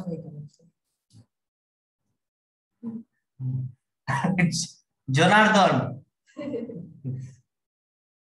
তো শোনো জনার্দন, এই যে চকলেটটা যদি তুমি যদি বাড়িতে গিয়ে খাও তাহলে মা তো বকা দিবে না, বকবে না। চলো চলো আপনি চলো, ঠিক আছে, আমি পৌঁছে দিয়ে আসো, লিফটে করে আসো, इमरजेंसी है।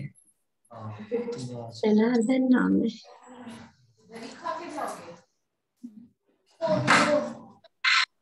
ठीक है। ये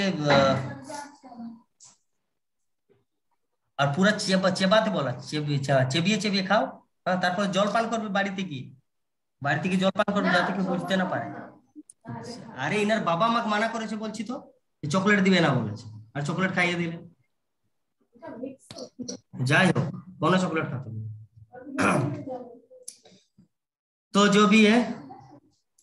हरे कृष्णा। भक्तगण कहाँ गए? क्या बात बोल रहे थे हम? विश्वनाथ प्रभु क्या बोल रहे थे? वो भगवान आइन आइन आइन का बात आ रहा है ना, नियम कानून कौन बनाता है? धर्म का। हाँ, तो धर्म का निर्माण जो है ना भगवान धर्म यस, तो उसी प्रकार जैसे भगवान सरकार कानून को बनाते हैं, उसी प्रकार धर्म का निर्माण भगवान करते हैं, भगवान के ऑथोरिटी। तो उदाहरण स्वरूप हम लोग देख सकते हैं कि जैसे चैतन्य महाप्रभु, भगवान श्री कृष्ण चैतन्य महाप्रभु के रूप में आए, और चैतन्य महाप्रभु बोले कि कलियुग में एकमात्र हरे नाम हरे नाम हरे नामों पे केवलम, एकमात्र कलियुग में हरि नाम करो, और कुछ जान ध्यान जगत ध्यान करना तपस्या करना ये सब कुछ होने वाला नहीं है। तो भगवान ने के धर्म का निर्माण कर दिया कि कलियुग में हरिनामी धर्म, ठीक है, हम तो नहीं जाके कर पाए। तो उसके बाद श्रील प्रभुपाद आए, तो महाप्रभु ने भक्ति सिद्धांत सरस्वती ठाकुर क्या बोले कि जब तक कोई 64 माला जप नहीं करता तब तक उसे पतित माना जाएगा। जब तक कोई 64 माला जप नहीं करता तब तक उसे पतित माना जाता है। तो श्रील प्रभुपाद ने क्या किया, भक्तों को 16 माला जप दिया, ओनली 16 माला करो। भगवत धाम ले जाने के मैं दूसरे साइड से, जैसे कलेक्टर ऑफिस में घुसने के लिए 2 रास्ता होता है, मैं वो यूज करता था, क्योंकि सीधा रास्ता में सिक्योरिटी मुझे जाने नहीं देंगे, क्योंकि मैं साधु हूं। तो साधु बाबा क्या करने के लिए अब अंदर जाएंगे, उनको तो पता नहीं कि भगवत गीता को डिस्ट्रीब्यूट करने जा रहे हैं। तो सिक्योरिटी बोलेंगे क्या आप ऑफिसरों को तंग करने डिस्टर्ब करने के लिए जा रहे हैं, मत जाओ। तो मैं क्या करता था, मैं साइड रास्ता में जाता था। 2 रास्ता होता है कलेक्टर ऑफिस घुसने का, एक मेन रास्ता जहाँ पे 4 चक्का गाड़ी जाता है, और एक साइडिंग रास्ता है जहाँ पे ऑफिसर लोग चाय पीने के लिए जाते हैं। हर कलेक्टर ऑफिस में यही बात है, हर कलेक्टर ऑफिस में चाय पीने जाने का एक रास्ता होता है ना। चाहे छत्तीसगढ़ की बात हो, दुर्ग, भिलाई, आपका रांची, जमशेदपुर, अनूपपुर, मध्य प्रदेश, उज्जैन, हर जगह 3 स्टेट में प्रचार किया तो 6 साल, तो इसलिए इसका पूरा अनुभव हो चुका है। तो मैं क्या करता था, मेन गेट में ना घुस के साइड में, तो उसी पर श्रील प्रभुपाद बोल रहे मेन गेट से तो आप लोगों को मैं भगवत धाम नहीं घुसा सकता, साइड से मैं घुसा दूंगा। 16 माला जब करो,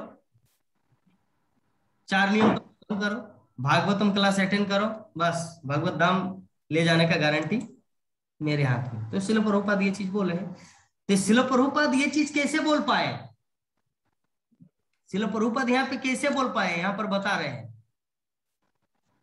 यहाँ पे बता रहे हैं कि ईश्वर के अतिरिक्त कोई भी धर्म के सिद्धांत की स्थापना नहीं कर सकता, पहले लाइन में। सेकंड में क्या, कि उनके द्वारा शक्ति संचारित किया गया सुजोध व्यक्ति ही धर्म की संहिता का नियमन कर सकता है। हाँ,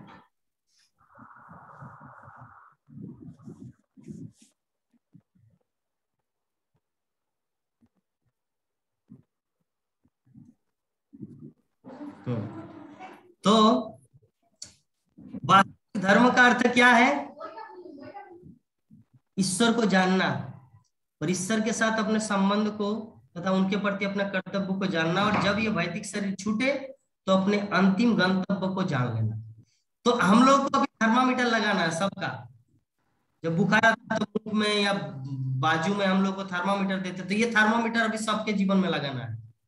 क्या वास्तविक धर्म का अर्थ क्या है, ईश्वर को जानना। क्या हम लोग भागवतम क्लास के माध्यम से भगवान को जान पा रहे हैं, थोड़ा बहुत जूम क्लास में? इसका मतलब हम लोग धर्म के पथ में है, क्योंकि हम लोग भगवान को जान रहे हैं। ठीक है, पहला स्टेप। दूसरा है कि ईश्वर के साथ अपने संबंध को तथा उनके प्रति अपने कर्तव्य को जानना। कृष्ण के साथ हमारा संपर्क, जैसे एग्जाम्पल के रूप में, प्रभु जी मेरे बच्चे हैं, मेरे नाते होता है, मुझे उन लोग का लालन पालन करना है, मैं डोनेशन कैसे कर सकता हूँ? डोनेशन क्यों कर सकते हैं और क्यों करना चाहिए, यहाँ पर बता रहे हैं। डोनेशन इसलिए करना चाहिए आपको क्योंकि आपका रिलेशन नॉट ओनली नाती पोता और चाचा भतीजा, आपका रिलेशन ईश्वर के साथ अपने संबंध तथा उनके प्रति कर्तव्य को जानना। तो वैदिक शरीर, तो अपने अंतिम गंतव्य को जानना। तो इस प्रकार हम लोग जब अपने वास्तविक धर्म तत्व, वास्तविक ज्ञान, इस चीज को जब समझ जाते हैं, तब हम लोग हमारे जो रियल गोल है लाइफ का वो पता चलता है। अभी तो ज्यादातर क्या है ना, हम सब देहात्म बुद्धि के स्तर में, देहात्म बुद्धि के स्तर में क्या होता है कि व्यक्ति अपनापन जितना सारा है, अपनी बेटी, अपने नाती, अपने पोता, अपना भाई, अपना लाइक दैट दोस्त, इसी में अपना खर्च बिता देता है, मतलब खर्च करते हैं। लेकिन व्यक्ति भगवान के लिए या भगवान के भक्तों के लिए अपना धनराशि कब व्यय करता, मतलब कब उसको सदुपयोग करता है? जब उनको पता चलता है कि मेरा रिलेशन सिर्फ शरीर के साथ ही नहीं है, मेरा रिलेशन भगवान के साथ है, और भगवान से रिलेटेड उनके भक्त, उनके मंदिर, उनके ग्रंथ, उनकी शिक्षा है ना। तो ये चीज जो है ना, उसका माइंड मतलब ब्रॉड माइंड होता है व्यक्ति का। तो ये कब होता है हमारा? जब हम लोग अंतिम गंतव्य जो है ना, हमारा अंतिम गंतव्य को जान लेना, मतलब हम लोग जब हमारे अंतिम गंतव्य को जान लेंगे तब ये सब चीज का आभास हम सब होता है। किंतु श्रील प्रभुपाद आगे बता रहे कि माया के पास में बंधे बद्ध जीव बड़ी मुश्किल से जीवन के इन सिद्धांतों को जान पाते हैं। बड़ी मुश्किल से, हर कोई इतना संभव नहीं है, आसान नहीं है जान पाना, है ना। बड़ी मुश्किल से इसे जान पाते हैं। हाँ, तो कैसे जान पाते हैं? भागवतम की कृपा से। उनसे अधिकांश पशुओं की तरह खाने, सोने, अपनी रक्षा तथा मैथुन में लगे रहते हैं। वे अधिकांशतः या धार्मिकता, ज्ञान या मोक्ष के नाम पर इंद्रिय भोग में लगे रहते हैं। हाँ, धार्मिकता, ज्ञान या मोक्ष के नाम पर, मोक्ष मुक्ति प्राप्त करने के लिए इंद्रिय भोग में लगे रहते हैं। कौन व्यक्ति? ज्यादातर लोग, अधिकांशतया धार्मिकता। इसको थोड़ा सा सरल भाषा में समझिए। जैसे एग्जाम्पल कि ना मैं अगर उस मंदिर को निर्माण करूंगा ना, तो मेरा नाम लिखा जाएगा, मेरा नाती पोता जो भविष्य में जो आएगा वो सोचेगा वाह वाह, मेरा नाना जी है ना बहुत धार्मिक व्यक्ति थे, मेरा दादू, उन्होंने मंदिर का निर्माण कराया। तो हमारे इस्कॉन का फिलोसफी थोड़ा दूसरा है, हमारे गौड़ीय वैष्णव सिद्धांत थोड़ा दूसरा है। भक्ति विनोद ठाकुर अगर चाहते तो अकेला ही मायापुर धाम का निर्माण कर पाते थे। वो कलेक्टर था उस समय के ब्रिटिश आमल के, अकेले चाहते तो जोगपीठ का मंदिर का निर्माण कर सकते थे। लेकिन भक्ति विनोद ठाकुर क्या किया? प्रत्येक घर में जाके 1-1 रुपया कलेक्शन किया। विभा माता जी के घर में 1 रुपया, गीता माता जी के घर में 1 रुपया, वैष्णवी माता जी के 1 रुपया, मेरे घर में 1 रुपया, विश्वनाथ प्रभु के घर में 1 रुपया। क्यों? उसमें अहम भाव जो है ना कि मैंने बनाया है जोगपीठ, ये भाव नहीं रहेगा, क्योंकि सबने दिया है ना 1-1 रुपया करके। तो पूरा बंगाल, भारत, उड़ीसा, आसाम, तो जहां जहां भक्ति विनोद ठाकुर का फील्ड था, हर जगह जाके 1-1 रुपया करके कलेक्शन किया और उस पैसे से जोगपीठ का निर्माण कराया, महाप्रभु के जन्म स्थान। तो सेम थिंग हमारी इस्कॉन दुनिया में भी अम्बरीश प्रभु जो है, फोर्ड कंपनी के मालिक, हाँ, वो बोल रहे थे टीओबीपी का निर्माण में अकेला ही करूंगा। तो 350 करोड़ रुपया ऑलरेडी दे चुके हैं मंदिर के लिए, मायापुर धाम प्रोजेक्ट के लिए 350 करोड़ रुपया ऑलरेडी दे चुके थे। तो पूरा ही देना चाह रहे थे, क्योंकि फोर्ड कंपनी जो पूरे विश्व में गाड़ी का नंबर 1 फोर्ड, जैसे टेक्निकल मोबाइल लैपटॉप में एप्पल, उसी प्रकार इस गाड़ी घोड़ा में फोर्ड नंबर 1। और वही फोर्ड कंपनी प्रभुपाद के डिसाइपल है, प्रभुपाद के शिष्य है। तो प्रभुपाद के लिए, महाप्रभु के लिए क्या नहीं कर सकता? कुछ भी कर सकता है। लेकिन इस्कॉन का रूल जो है, सिद्धांत क्या है कि तुम अकेला नहीं कर सकते। क्यों? क्योंकि तुम्हारे जो आने वाला वंशज वो क्लेम करेगा मेरा पिताजी ने बनाया है Mayapur ISKCON temple. That's why, जिसके फलस्वरूप, जिसके कारण हमारे जो गौड़ीय वैष्णव सिद्धांत है कि सभी डोनेट करेगा। हम भी जब संकीर्तन में थे तो जैसे एग्जाम्पल के रूप में बता रहे हैं, खैर हमारे पास समय ओनली 15 मिनट है, कि हम लोग को ब्रह्मचारी को 600 रुपया करके दिया जाता है तेल साबुन ऐसे करने के लिए, तेल साबुन ये लाइक दैट। तो 600 रुपया में 500 रुपया दिया जाता है और 100 रुपया कटता है टीओबीपी के लिए। अगर 12 साल होता है, 12 साल अगर कोई संकीर्तन करेगा तो 100 रुपया करके हर महीना कटे तो उसका 7,000 रुपये कलेक्ट होता है। 1200 इंटू 12 साल नहीं, 1200, 12 5 60, 5 साल, 12 4 72, 6 साल लगता है एक ब्रह्मचारी अगर हर महीना 100 रुपया मंदिर के नाम पे डोनेट करे तो जिसमें मैं भी 5 साल किया था, क्योंकि जब तक हम संकीर्तन में थे ब्रह्मचारी आश्रम में, तो वो 7,000 रुपया क्यों एक व्यक्ति का टीओबीपी में डोनेशन न्यूनतम राशि 7,000 रुपया क्यों, 7,500 क्यों? क्योंकि वो जो भगवान को हम लोग जो दर्शन करेंगे, टीओबीपी जो बिग टेम्पल नया मंदिर जो बन रहा है, तो उसमें जितना हम लोग खड़े ऐसे खड़े रह के जो हाथ जोड़ करेंगे, तो हमारे जो चरण है, मतलब हमारे जो पैर है, पैर लेग्स, तो उसका जो साइज है कि हम लोग खड़े रहकर भगवान से जो प्रार्थना करेंगे, उतना बड़ा जगह हम लोग खरीद लिए। यद्यपि वहां पे नाम मेंशन नहीं होगा कि गीता माता जी, विश्वनाथ प्रभु, जगन्नाथ देवदास, राकेश कुमार प्रभु का ये ईंट है, उसका ये ईंट है, उसका ये वृक्ष है, वहां पर वो है, नहीं, ऐसा कुछ नाम नहीं लिखा जाएगा। लेकिन अंदर में एक फील आएगा कि मैं मंदिर में जो रोज जाता हूँ, भगवान से हाथ जोड़ के प्रार्थना करता हूँ, मैं कुछ किया हूं इस मंदिर के लिए, क्योंकि मैं खुद खड़े रहने के लिए, खड़े रहने का जगह जो जितना है 7 स्क्वायर फीट या कितना है, या 1 कितना स्क्वायर फीट है विश्वनाथ प्रभु, जो हम लोग जो मान लीजिए हमारे जो ये है पैर है, 2 पैर का थोड़ा सा चतुर्भुज मान लीजिए, उसका साइज कितना होगा? 1 स्क्वायर फीट कितना? 10 स्क्वायर फुट लगता है प्रभु। कहां पर? 2 फुट सारा बॉडी हाइट। वॉल्यूम कितना है हमारा? बॉडी का वॉल्यूम जो है वो, नहीं, मैं पूरा शरीर की बात नहीं कर रहा हूँ। देखिए मेरा 2 पैर है, एग्जाम्पल बता रहे हैं आप लोग। वो एक पैर 1 फुट, 1 फीट का 1 फीट 1 फीट, 2 पैर में 2 फीट। ये देखिए आपको हम दिखा रहे हैं, ये मेरा एक पैर है और एक पैर है, तो मान लीजिए ये जो चतुर्भुज, ये कितना साइज है हमारा? 1 feet 1 feet 2 foot 2 feet 2 feet 2 feet 4 square feet. 4 square feet. तो इतना स्क्वायर फीट 7,500 रुपया डोनेशन करना पड़ता है मंदिर को, तब आपका एक हक बनेगा, एक अधिकार बनेगा कि वे मायापुर धाम में जो बड़े मंदिर में, नए मंदिर में जो खड़ा होकर जो भगवान को प्रणाम करता हूँ, उतना जमीन में खरीद लिया मतलब अहम भाव से नहीं, बिना। ये वो पहले बताइए आप, वो नहीं, वो हम खरीद नहीं सकते, वो खरीदने वाला बेचने वाला नहीं है, वो ऐसा नहीं है। वो मिनिमम चार्ज एक बनाया है जिसका एक्सप्लेनेशन ऐसा कर रहा है। वो बात नहीं है उसमें हमारा कुछ नहीं है। हम भाव से 7,000 रुपया दिया करके हमारा ये जगह हमारा है, ऐसा करके उधर जाने को कुछ नहीं मिलने वाला। हाँ, बहुत सुंदर। तो इस प्रकार हम लोग,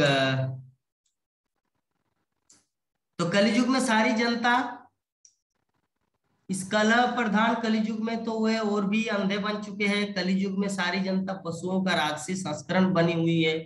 उन्हें आध्यात्मिक ज्ञान या देवी धार्मिक जीवन में कोई सरोकार नहीं। कलियुग में लोग पशु समान बन चुके हैं, पशु, क्योंकि आध्यात्मिक ज्ञान और देवी धार्मिक जीवन में उसके साथ कोई लेना देना ही नहीं है। वे इतने अंधे हैं कि उन्हें सूक्ष्म मन, बुद्धि, अहंकार के आगे कुछ भी नहीं दिखता। लेकिन वे ज्ञान, विज्ञान तथा भौतिक संपन्नता में प्रगति के प्रति अत्यंत गर्व का अनुभव करते हैं। वे इस शरीर को त्यागने के बाद कुकर या शुक्र बनने के लिए भी तैयार है, क्योंकि उन्हें जीवन के चरम लक्ष्य को दृष्टि से ओझल कर रखा है। आजकल के लोग ऐसे कुत्ता पशु की तरह बन चुके हैं कि जीवन में, अगले जीवन में कुत्ता बिल्ली बनेगा, उसका भी वर्ड ओके, डोंट केयर, मैं बन जाऊंगा, कोई बात नहीं। तो भगवान श्री कृष्ण कलियुग का प्रारंभ होने से कुछ काल पूर्व हमारे समक्ष प्रकट हुए थे और कलियुग के प्रारंभ होते ही अपने दिव्य धाम को वापस चले गए। जब तक वे उपस्थित थे, उन्होंने अपने कार्यकलाप से सब कुछ कर दिखलाया। उन्होंने विशेष रूप से भगवत गीता का प्रवचन किया और धर्म के सारे बनावटी नियमों का निर्मूलन किया। इस भौतिक जगत से अपने प्रयाण के पूर्व उन्होंने नारद के माध्यम से श्री व्यासदेव को श्रीमद् भागवत का संदेश संकलित करने का अधिकार प्रदान किया। इस प्रकार भगवद गीता तथा श्रीमद् भागवत ये दोनों ग्रंथ इस युग के अंधे लोगों के लिए प्रकाश स्तंभ की भांति है। दूसरे शब्दों में, यदि इस कलियुग के लोग जीवन के वास्तविक आलोक को देखना चाहते हैं तो उन्हें इन दोनों ग्रंथों की शरण लेनी चाहिए। अगर सच में हम लोग को अपने जीवन का लक्ष्य प्राप्त करना है, जीवन का आलोक प्राप्त करना है, तब क्या करना है? भगवद गीता और श्रीमद् भागवतम, ये दो ग्रंथों की शरण हम लोग को लेना है। और जो हम लोग ऑलरेडी शरण ले चुके हैं, इसीलिए तो 3:30 बजे से अब तक बैठे हुए हैं ना। शरण नहीं लेते तो फेसबुक में, यूट्यूब में जाके कुछ करते रहते। यहाँ पर थोड़ी टाइम देते भगवद गीता भागवतम, इसका मतलब हम लोग शरण ले चुके हैं। इससे क्या होगा? हमारा जीवन लक्ष्य पूरा हो सकेगा। प्रभुपाद बताए तो भगवद गीता भागवतम का प्रारंभिक अध्ययन है, तो श्रीमद् भागवत तो जीवन का आश्रय तत्व साक्षात भगवान श्री कृष्ण। तो अतः हमें चाहिए कि श्रीमद् भागवत को भगवान श्री कृष्ण का प्रत्यक्ष प्रतिनिधित्व करता हुआ माने। श्रीमद् भागवतम और कृष्ण कोई अंतर नहीं है, ये प्रत्यक्ष प्रतिनिधित्व, रिप्रेजेंटेटिव।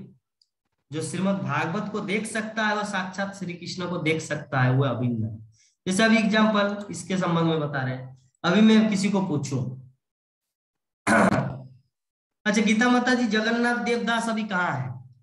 जस्ट एग्जाम्पल, गीता माता जी का रिप्लाई क्या होगा? जगन्नाथ देवदास अभी कहाँ है?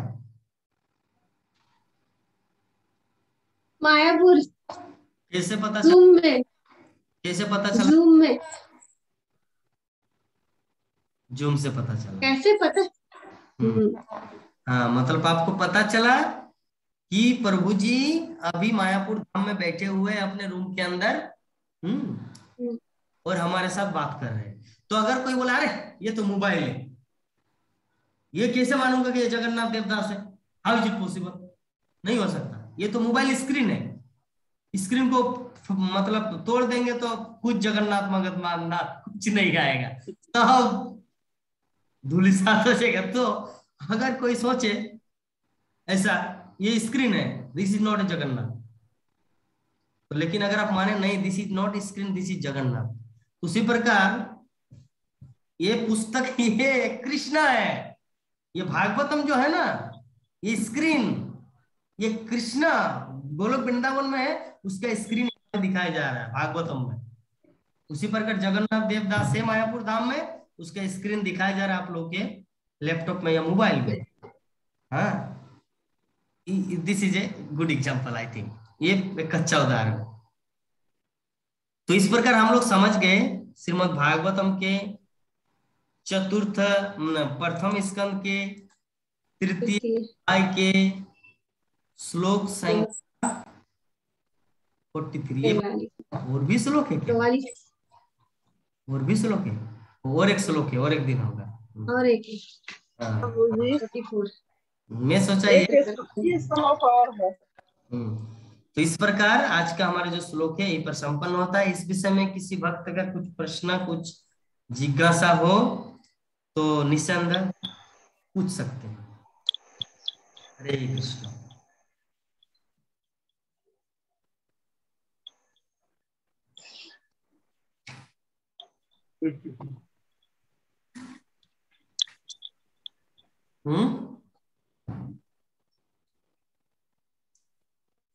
गीता माता जी प्रश्न ढूंढ रहे हैं कुछ पूछने के लिए? नहीं यार, मैंने पूरा नहीं सुना था, कुछ कारणवश मुझे थोड़ा सा जाना पड़ गया था।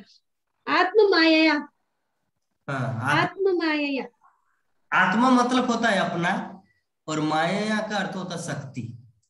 तो अपनी शक्ति को आत्म माया कहा जाता है। अपनी शक्ति को भगवान की निजी शक्ति। आत्मरंगा और बहिरंगा का मतलब क्या हुआ? आपकी नातनी तो आपका चेहरा को देख के हंस रहे हैं। मेरा दादू अंतरंगा और बहिरंगा। अंतरंगा मतलब अंतरंगा, इंटीमेट, अंदर महल की बात।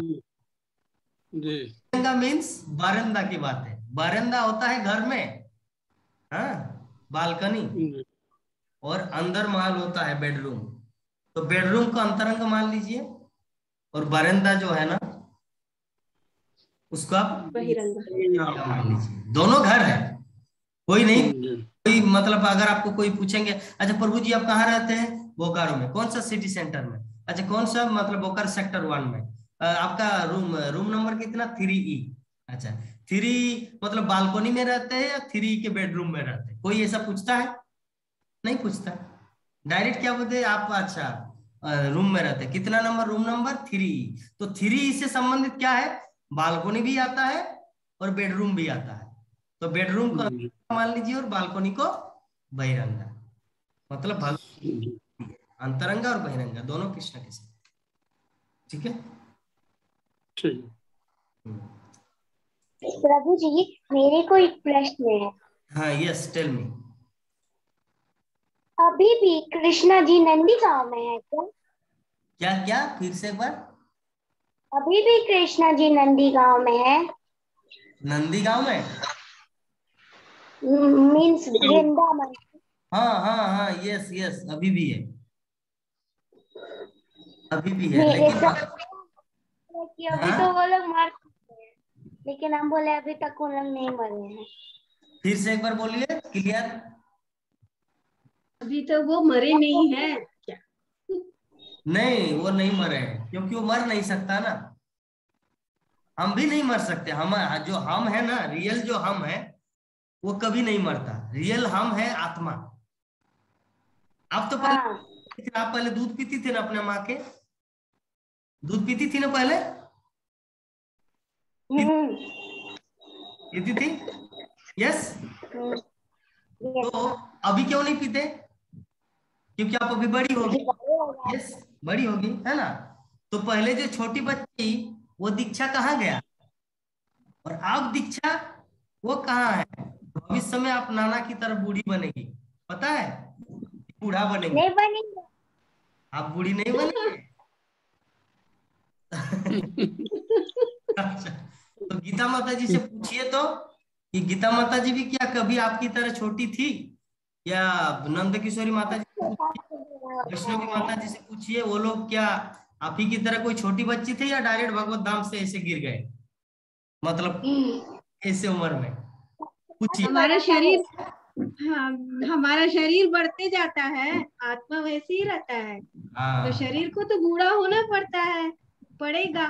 हर व्यक्ति बच्चा बनता है तो बूढ़ा बनेगा, ग्रेजुअली ग्रेजुअली, जैसे बर्थडे मनाते हो ना 1-1 साल, तो बढ़ते जाता है उम्र वैसे। तो विश्वनाथ प्रभु क्या बोलते, ये बात नहीं है प्रभु, बात ये है उसका मन में क्या मन में कैसे आया दीक्षा का।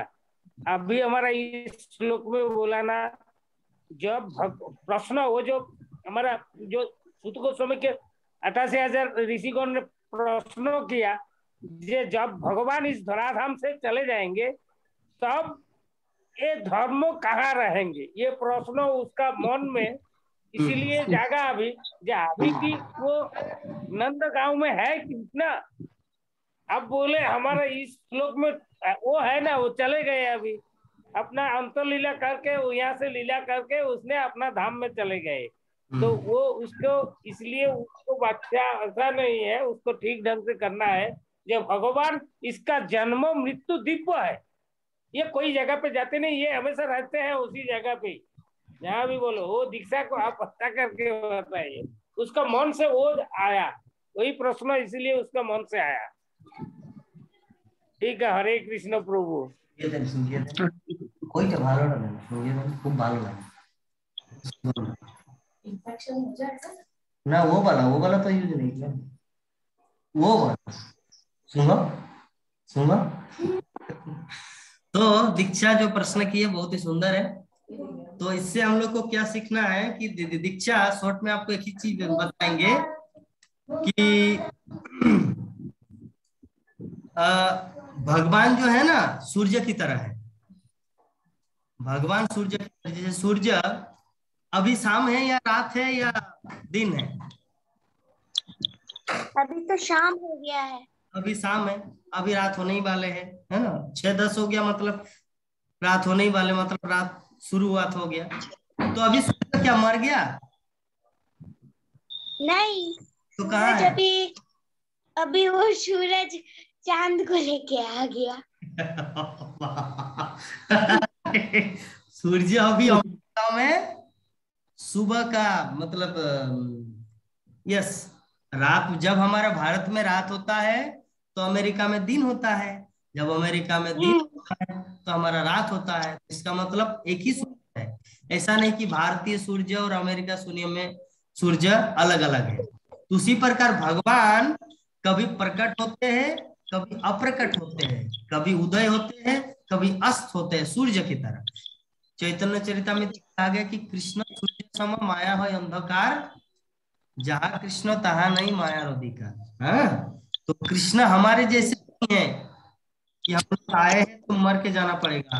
भगवान क्या करते हैं, सूर्य की तरह अभी यहाँ पर प्रकाशमान है, फिर दूसरे ग्रह पे चले जाएंगे। ठीक है दीक्षा, इस तत्व को धीरे धीरे आप समझ पाएंगे। ओके, डोंट वरी, एक दिन में तो होता नहीं, समझ जाएंगे। मेरा भी प्रश्न था पहले, मैं नाना जी से प्रश्न करता था कि कृष्ण बड़े कैसे हैं। पहले तो विष्णु आया सत्य युग में, कृष्ण तो द्वापर युग में आया, तो कृष्ण से, मतलब विष्णु से कृष्ण कैसे बड़ा हुआ? तो मेरा नाना जी एक ही चीज बोलते थे कि समय आने की धीरे धीरे सब कुछ समझ में आ जाए, धीरे धीरे सब कुछ समझ में आ जाए। तो बाद में पता चला कि कृष्ण से बलराम, बलराम से शंकरसन, शंकरसन से महाविष्णु, महाविष्णु से क्षीरोदोक्षाय विष्णु, गर्भोदोक्षाय विष्णु, कारण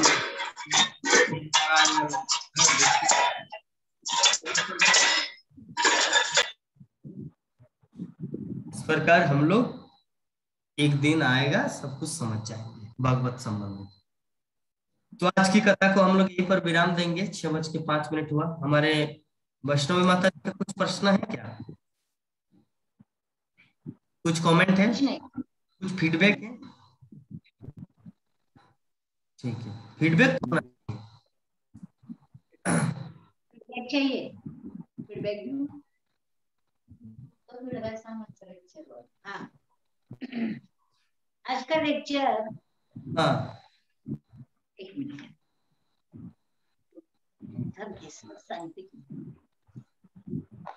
कष्ट करके नहीं देना फीडबैक। अगर स्वभाव, मतलब सोच, मतलब आ रहा है स्पॉन्टेनियसली, तो आप बोल सकते। बहुत अच्छा लगा, क्योंकि हमारे थोड़े ज्ञान में, क्या बोलते, ज्ञान में थोड़ा बढ़ाव आ गया, क्योंकि अनेक अनेक उदाहरणों से आपने एक्सप्लेन किया। और भागवत का जो तेज है, वो तेज इतना है जितना कृष्ण का है। कृष्ण, भगवान कृष्ण और श्रीमद् भागवतम, उसमें कोई अंतर नहीं, ये समझ में आया। और हम तो कलयुग में चाहे दीक्षा हो चाहे भक्त हो, फिर भी कली शूद्र संभव है, हम शूद्र के समान ही है अभी भी।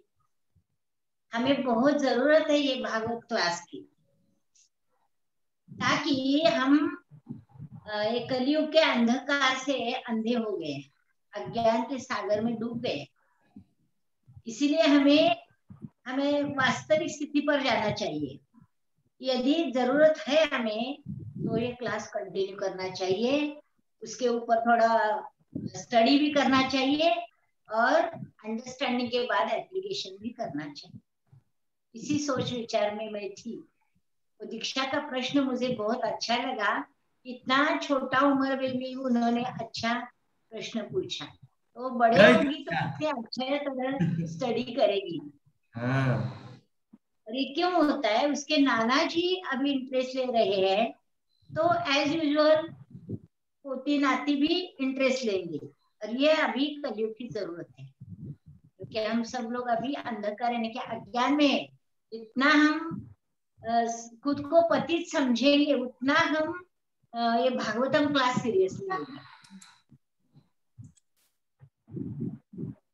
भागवत के संपर्क में आना भी चाहिए। और भागवत जो है, भागवत के संपर्क में आना यानी कि हम प्रत्यक्ष भगवान श्री कृष्ण के निगरानी में है, श्री कृष्ण के संपर्क में है, तो हमें अज्ञान नहीं रहेगा। धीरे धीरे हमारा अज्ञान, भय, मृत्यु जो कुछ है, अभी इस उम्र में हमें, जनरली मेरा नहीं बोलती, सबको ही मृत्यु का डर लगता है। तो जैसा आपने बताया कि भागवत का स्टडी करके कोई खटवांग ऋषि जैसे कुछ घंटों में भी भगवत हो जा सकता है। इसके लिए कोई उम्र की या कोई ऐसा उम्र का ये नहीं है। जैसा कि खटवांग मुनि को कुछ थोड़े काल के लिए स्मरण हुआ और उनका वो पहला स्टडी भी था, वो तो भगवत चले। तो भक्ति शास्त्री में मैंने पढ़ा है, ये जो भक्ति है या ज्ञान है यानी कि स्पिरिचुअल नॉलेज हो गया, तो ये जो है वो पिछले जन्म से आई चलती हुई सतत प्रक्रिया है। तो प्रक्रिया यानी कि क्या, क्रिएटिविटी। हम कितने उम्र के हैं ये नहीं देखना, हम कैसे आए ये नहीं देखना, बस अभी जुड़ गए ना, अभी हमें भगवान की कृपा से क्लास मिल रहा है, इतना ज्ञान, ओजस्वी ज्ञान मिल रहा है, तो ये ज्ञान में हम डूब जाएंगे और ये ज्ञान के प्रकाश से हमारा जो अंधकार है, मृत्यु का भय है या बुढ़ापा का जो भय है, वो तुरंत चला जाएगा। बस जरूरत इतनी है कि हम लगे रहे। हरि बोल। बहुत सुंदर। माता जी का फीडबैक तो गीता माता जी मुझसे भी ध्यान से ज्यादा, मतलब मुझसे भी और निमग्न होकर गीता माता जी सुन रहे थे। तो गीता माता जी भी 1 मिनट बोलिए माता जी के विषय में कि माता जी जो फीडबैक दी इसमें आपका क्या आभास हुआ।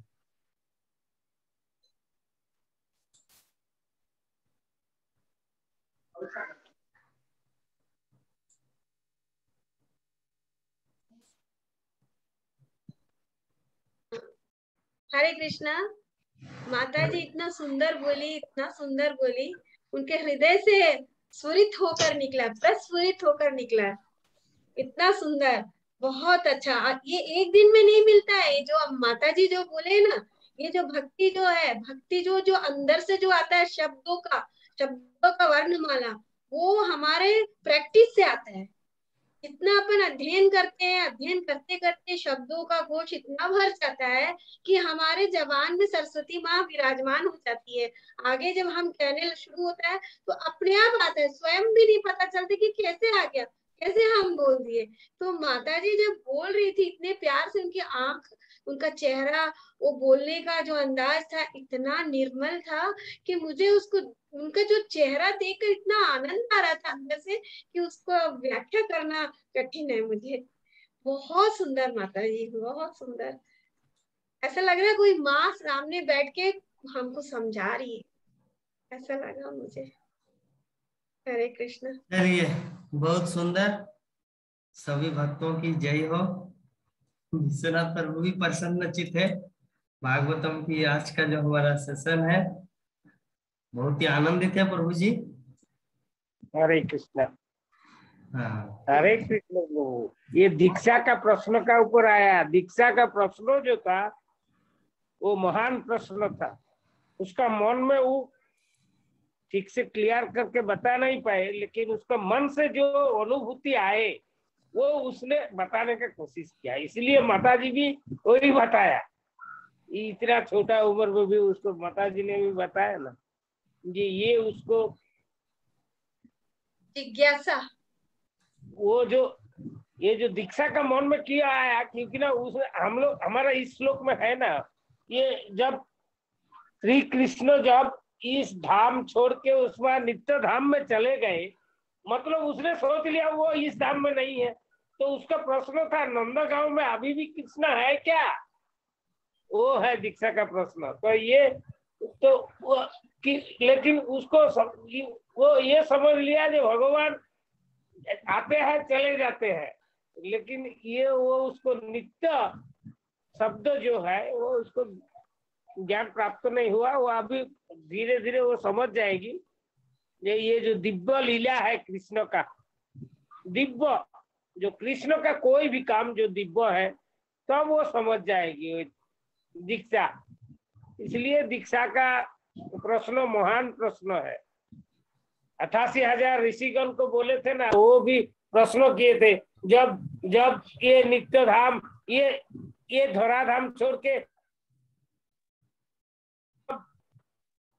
तब ये धर्म किसने संभाल के रखेंगे, वो प्रश्न था पहले ही। वो हमारे देवदास प्रभु जी ने पहले ये प्रश्न कर दिया और आखिरी में बोल रहे हैं वो धराधाम छोड़ के चले गए। फिर ये धराधाम छोड़ के चले गए तो वो कहाँ है अभी? ये है हरे कृष्ण प्रभु का एप्रिशिएट करना चाहिए। दीक्षा भागवतम में है, कृष्ण भगवान अभी भागवतम में है। हम जो क्लास कर रहे हैं, जो पढ़ रहे हैं, प्रभु जी हमको जो सिखा रहे हैं वो ही है कृष्ण। कहीं गए नहीं, हमारे पास है, हम लोगों के बीच में है। दीक्षा समझ में आया? माता जी ने जवाब दे दिया कि जो है ना भागवतम अभी प्रेजेंट में है, कृष्ण अभी मान लीजिए नहीं है, लेकिन भागवतम तो है जिसके द्वारा लोग ज्ञान प्राप्त कर रहे हैं, समझ रहे हैं, भगवान को जान रहे हैं। भगवान कहीं नहीं जाते हैं, भगवान हमारे साथ है। जी चलिए हम लोग वांछा कल्पतरु करके कथा को यहीं पर विराम देते हैं। यही तो दीक्षा। आज राकेश कुमार प्रभु क्या चीज फाड़ रहे थे, गुस्से से इस तरह कागज इतना मुट्ठी भर के फाड़ दिया, वो क्या कुछ गड़बड़ है? नहीं प्रभु, थोड़ा प्रिंटर खराब हो गया था, पेज खराब आया था, प्रिंटर का वही पेज गद्दी पेज था, वही फाड़ रहे। मैं सोच रहा कि भागवत हम सुनते सुनते आपका माइंड डाइवर्ट हो गया, इसीलिए ऑफिशियल काम नहीं, पूरा कागज को फाड़ने लगा। मैं समझा डॉक्यूमेंट क्यों फाड़ रहे हैं बाबा। चलिए शुरू, रेडी? वांछा कल्पतरुभ्यश्च कृपा सिन्धुभ्येव च पतितानां पावनेभ्यो वैष्णवेभ्यो नमो नमः। हरे कृष्णा कृष्णा कृष्णा हरे हरे, हरे राम राम राम हरे। के पिछला का बता देंगे। जय जगत गुरु श्रील प्रभुपाद की। ग्रंथराज श्रीमद् भागवत महापुराण की जय। अनंत कोटि वैष्णव भक्त वृंद की जय। अमृत गौर भक्त वृंद की जय। जय। प्रेमानंदे हरि हरि जय।